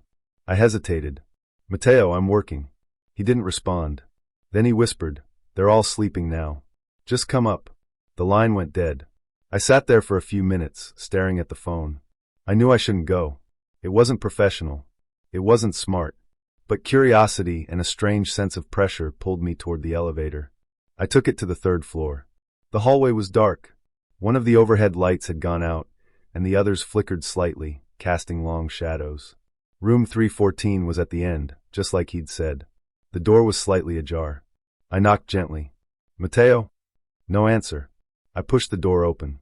The room was dark except for a small lamp on the desk. And what I saw stopped me cold.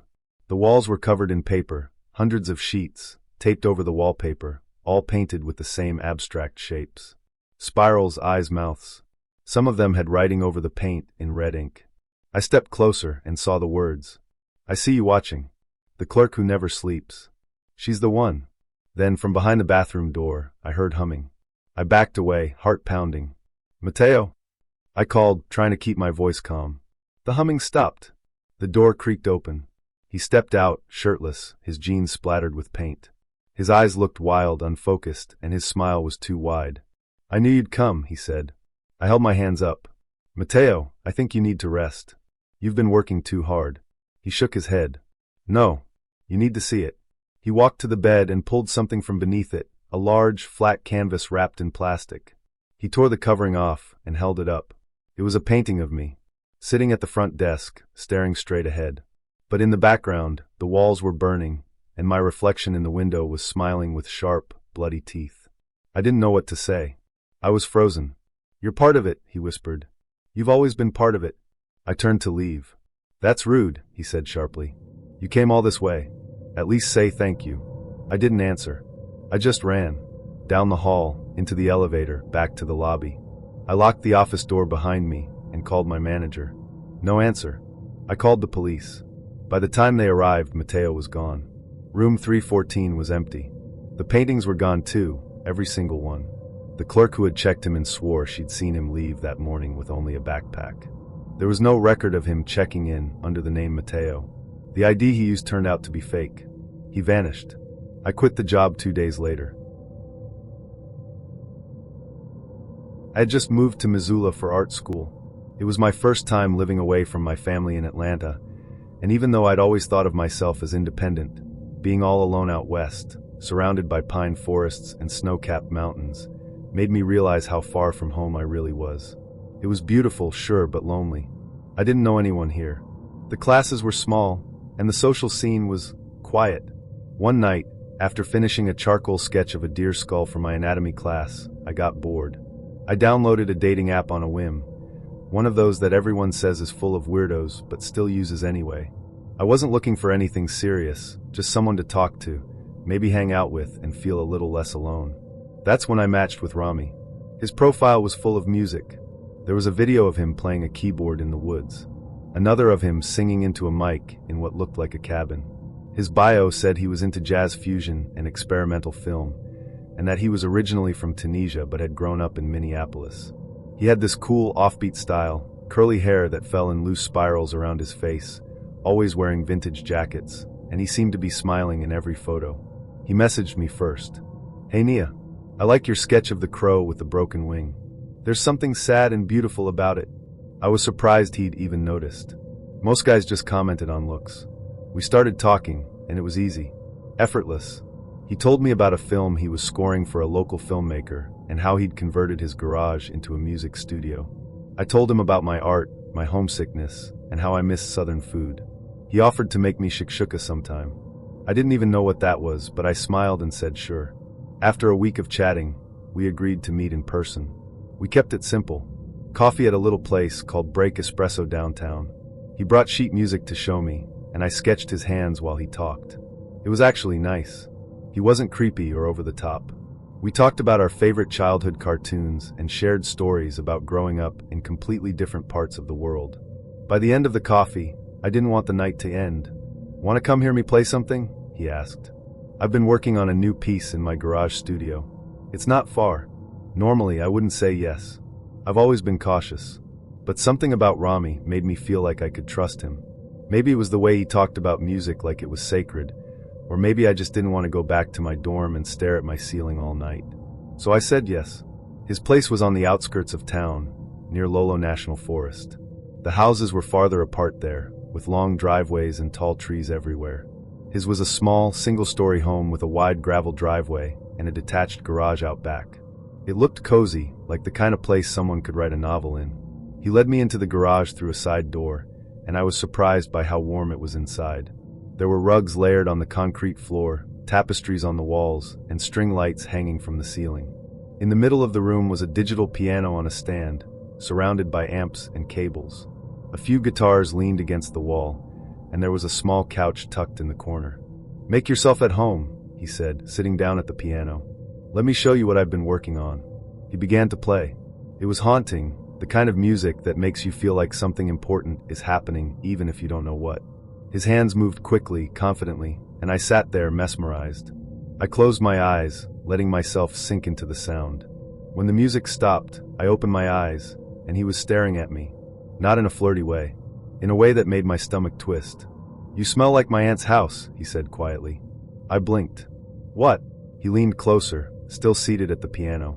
"Like cloves and vinegar. Like old wood and something familiar." I didn't know what to say. I laughed nervously, trying to brush it off. I guess that's one way to describe someone's perfume. But he didn't laugh. He stood up slowly and walked toward the couch where I was sitting. His entire demeanor had changed. Less casual, more intense. His eyes were wide and unblinking.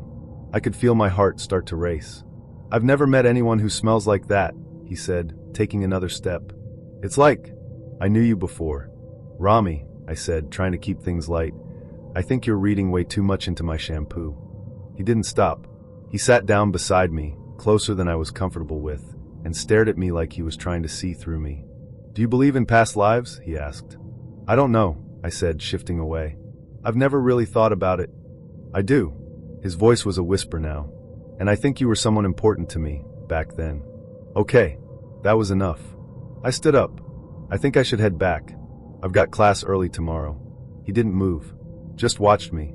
Then he smiled, but it wasn't the same easy grin from before. You're scared now, aren't you? He said. I didn't answer. I grabbed my bag and walked to the door. Hey Nia, he called as I opened it. If you dream of me tonight, let me know. Sometimes the memories come back in dreams. I didn't say anything, just walked quickly to my car, locked the doors, and drove away without looking back. That night, I didn't sleep. I kept thinking about the way he looked at me, like I was a puzzle he had already solved. I blocked his number the next morning. He sent me one last message through the app before I unmatched him. If you're not ready to remember, that's okay. But I'll be waiting. We always find each other again. After that, I avoided the music building on campus. I didn't go to any of the local open mic nights where I knew he might show up. For weeks, I felt like someone was watching me whenever I walked home from class. I started locking my dorm door even when I was inside. I never told anyone the details, not my roommate, not my professors. I was embarrassed. I'd let my guard down, and it almost cost me. It started with a martini and ended with handcuffs. I matched with Carter on a Friday. His first message said, "If you like dogs, bad puns, and overpriced cocktails, I think we just became soulmates." It was charming, not too polished. His photos showed him hiking, holding a golden retriever, and one where he was mid-laugh on a rooftop bar. The kind of profile that screams safe but still interesting. We talked for a couple of days.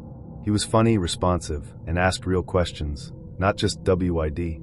He said he was in tech, worked remote, and lived on the edge of the city. On Sunday, he asked me out. Drinks at 86, he suggested. Best cocktails in the city. I'll even let you steal my fries. I agreed. I wore black jeans, a silk top, and low boots. Something cute enough to say, I care, but not so much that it screamed, I tried too hard. He picked me up, which, in hindsight, was my first mistake. But I'd shared my location with 2 friends and told them to check in if I didn't text them by 11. Carter looked even better in person. Tall, clean cut. His smile was easy, his handshake firm. He smelled like cedarwood and fresh laundry.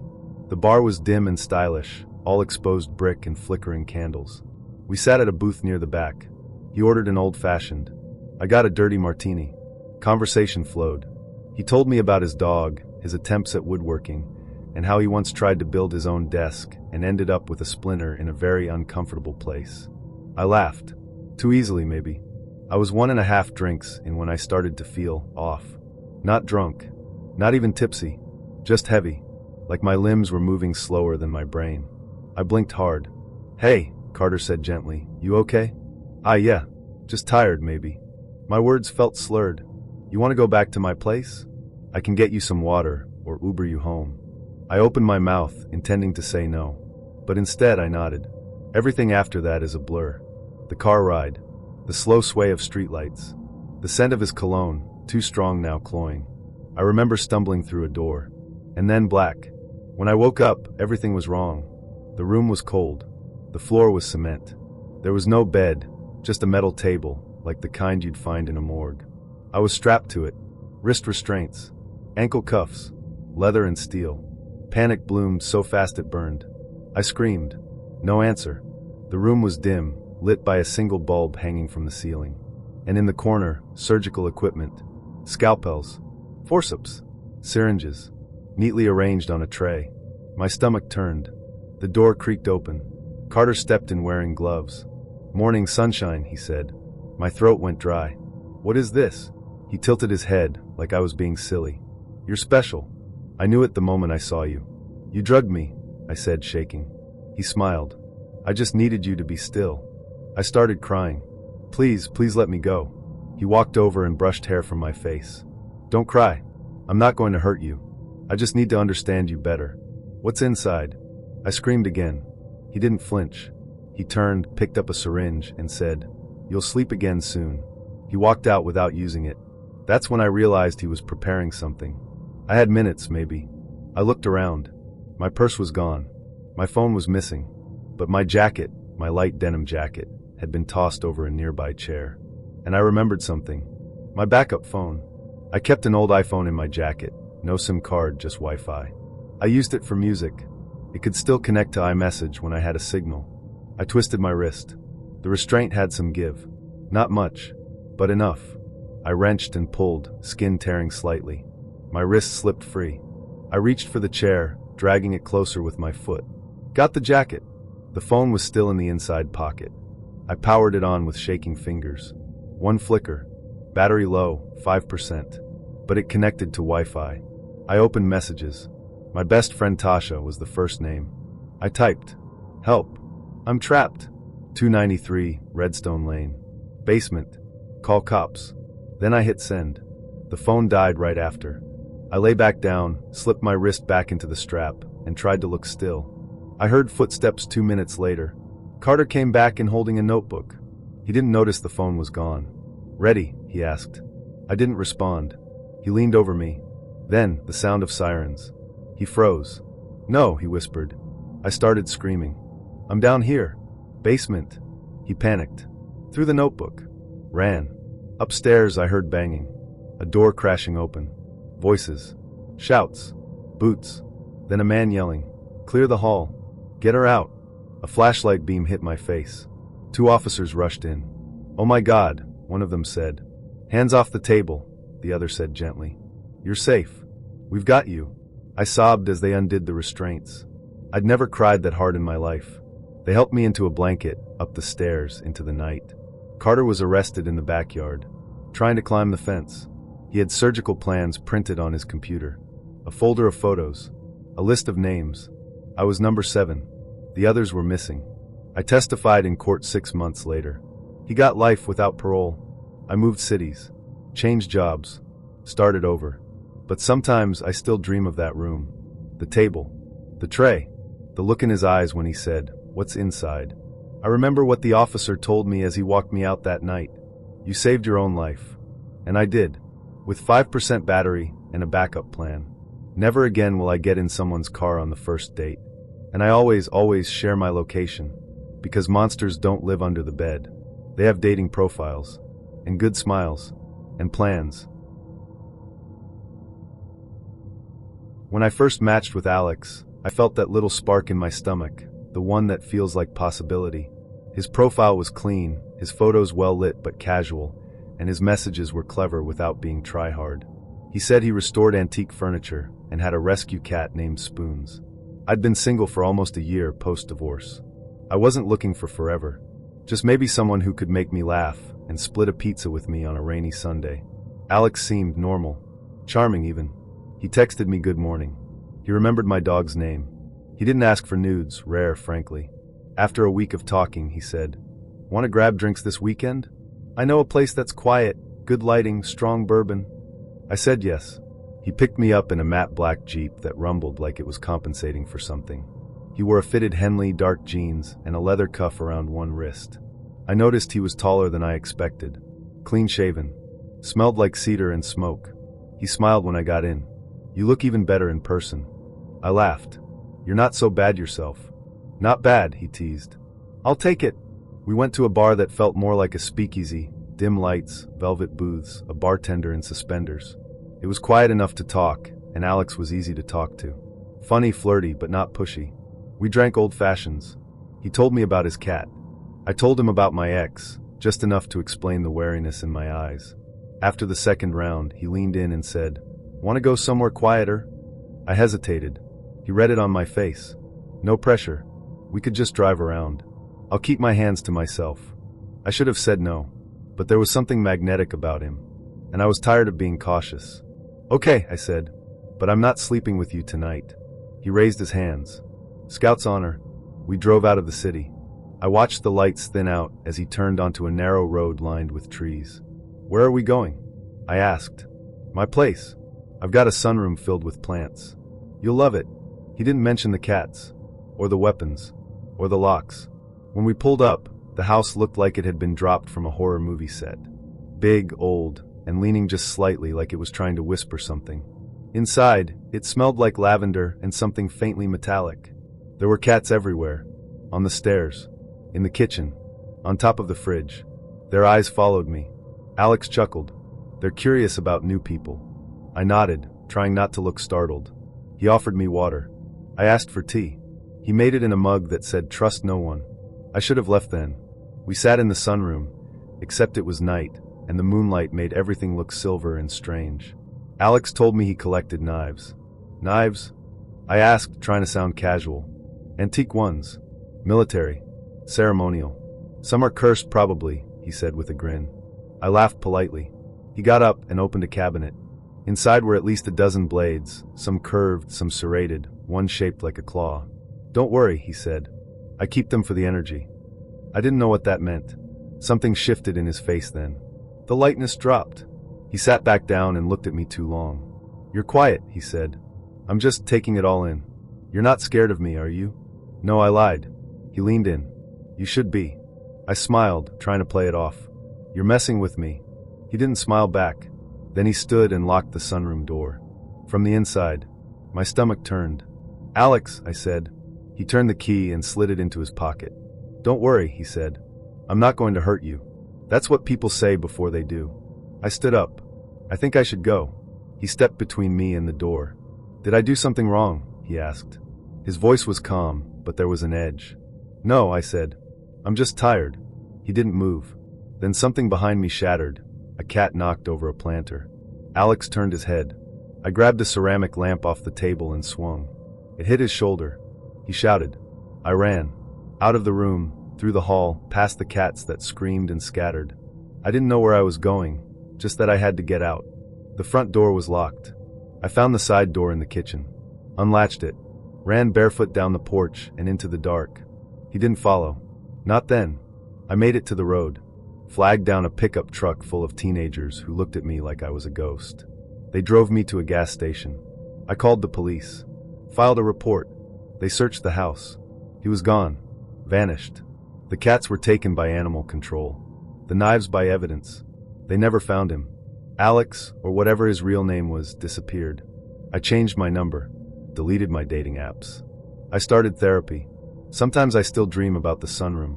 The knives. His eyes. Sometimes I think I see him in crowds. But I don't run anymore. I carry pepper spray. I trust my gut. And I never, ever go to anyone's house on the first date. Would you like to continue with the next story, or revisit one of the previous ones for expansion or revision? Hotkeys. C. Confirm and continue to the next story rewrite. E. Expand this version with more suspense or NSFW elements. A. Offer an alternate version of Jake's true face. Question ask a question or request a specific change. 12:42 p.m. Share. Speak. At 11 Labs. I wasn't even supposed to be on Hinge. My best friend set up the profile after my last breakup, claiming I needed a soft reset and someone with a decent jawline. I rolled my eyes, but I let her swipe on my behalf for a week. That's how I ended up talking to Ben. He didn't say hey or compliment my smile. He opened with, "Transformers is the greatest cinematic achievement of our time, don't argue." Naturally, I argued. I told him Bumblebee deserved his own Oscar and that Michael Bay needed to sit down. He said he liked that I had opinions. I liked that he didn't use emojis like a 7th grader. We texted for 4 days before he asked me out. "Want to see the new Transformers this Friday?" he wrote. "Only if you promise not to quote Optimus Prime during the emotional scenes." "I make no promises," he replied. That's how I ended up in skinny jeans and a slightly risky black tank top, waiting outside a multiplex for a man I'd never met in person. When he pulled up, he smiled like he already knew I was going to be trouble. Ben was tall, scruffy in a good way, and had this easy confidence that made me feel like I'd known him longer than 5 days. His t-shirt had a faded Decepticon logo on it. "Nice shirt," I said. He grinned. "Thought I'd dress up for you." At the concession stand, he insisted on paying. Got us a giant popcorn and 2 sodas. I asked for extra butter. He said, "You're dangerous." The theater was half full, which was ideal for a first date with someone I wasn't sure yet if I'd want to hold hands with. We sat near the back, just enough distance from everyone else to feel like we had our own little world. The lights dimmed. He leaned over and whispered, "Prepare to have your mind blown by giant robots." I rolled my eyes and stole the first handful of popcorn. The first act was loud. All explosions, screeching tires, and oddly emotional robot monologues. Ben kept making little jokes under his breath. I laughed more than I expected. And then I made one really bad decision. I popped a giant handful of popcorn into my mouth during a chase scene, swallowed wrong, and choked. At first, I thought it was just a tickle. I coughed once, then tried to clear my throat. But it didn't stop. My body panicked before my brain did. Something was stuck. I grabbed Ben's arm, trying to signal that I couldn't breathe. His eyes went wide. "Are you choking?" I couldn't answer. I couldn't do anything. I felt the air lock inside me like a fist. My chest burned. My vision blurred. Ben stood up so fast he knocked his soda to the floor. "Help!" he shouted. "She's choking." People turned, confused. The screen behind us blared with robot dialogue. I felt myself slipping. Then someone else moved. A woman, mid-30s maybe, climbed over the seats like she'd done it before. "I'm a nurse," she said. She pulled me to my feet and wrapped her arms around me from behind. The first Heimlich thrust jolted my whole body. Nothing. Second, still no relief. My knees buckled. I thought I was going to pass out. Then, on the third thrust, something dislodged. A wet chunk of popcorn flew from my mouth and hit the seat in front of us. I gasped. "Air." I collapsed into Ben's arms, sobbing and shaking. The nurse held my shoulder. "You're okay. You're okay." I couldn't speak. I nodded. Ben looked like he was about to cry. The nurse said, "You should take her to urgent care. Just to be safe." Ben didn't hesitate. He helped me to the car, his arm around me the whole time. In urgent care, I finally stopped shaking. My throat was raw and sore, but the nurse on duty said I was going to be fine. On the way back, Ben asked if I wanted to go home. "I don't want to be alone," I admitted. He drove us to a drive-in diner and got milkshakes. We sat in the parking lot in silence for a few minutes, sipping from waxy paper cups. Then I said, "Well, that was humiliating." He laughed softly. "You almost died." "That's not humiliating. That's, honestly, kind of badass." I looked at him. "You didn't even finish your popcorn." He shrugged. "You were more important." I stared at him for a long moment, and something settled in my chest. A quiet knowing. This man didn't flinch. He yelled for help in a crowded theater. He caught me when I collapsed. He drove me to urgent care without being asked. I reached across the seat and took his hand. "Ben." "Yeah. Next time, let's do something less traumatic." He smiled. "Like skydiving?" I groaned. "Just say you're trying to kill me slowly." 6 months later, we were back at that same theater. He bought the popcorn again, extra butter, of course. Halfway through the previews, he handed me the bag. I reached inside and felt something small and hard nestled in the warm kernels. I pulled it out. A ring. I turned to him in shock, and he just grinned. "No choking this time, okay?" I didn't cry until the movie started. And yes, we stayed for the whole thing. Even Optimus couldn't top that night.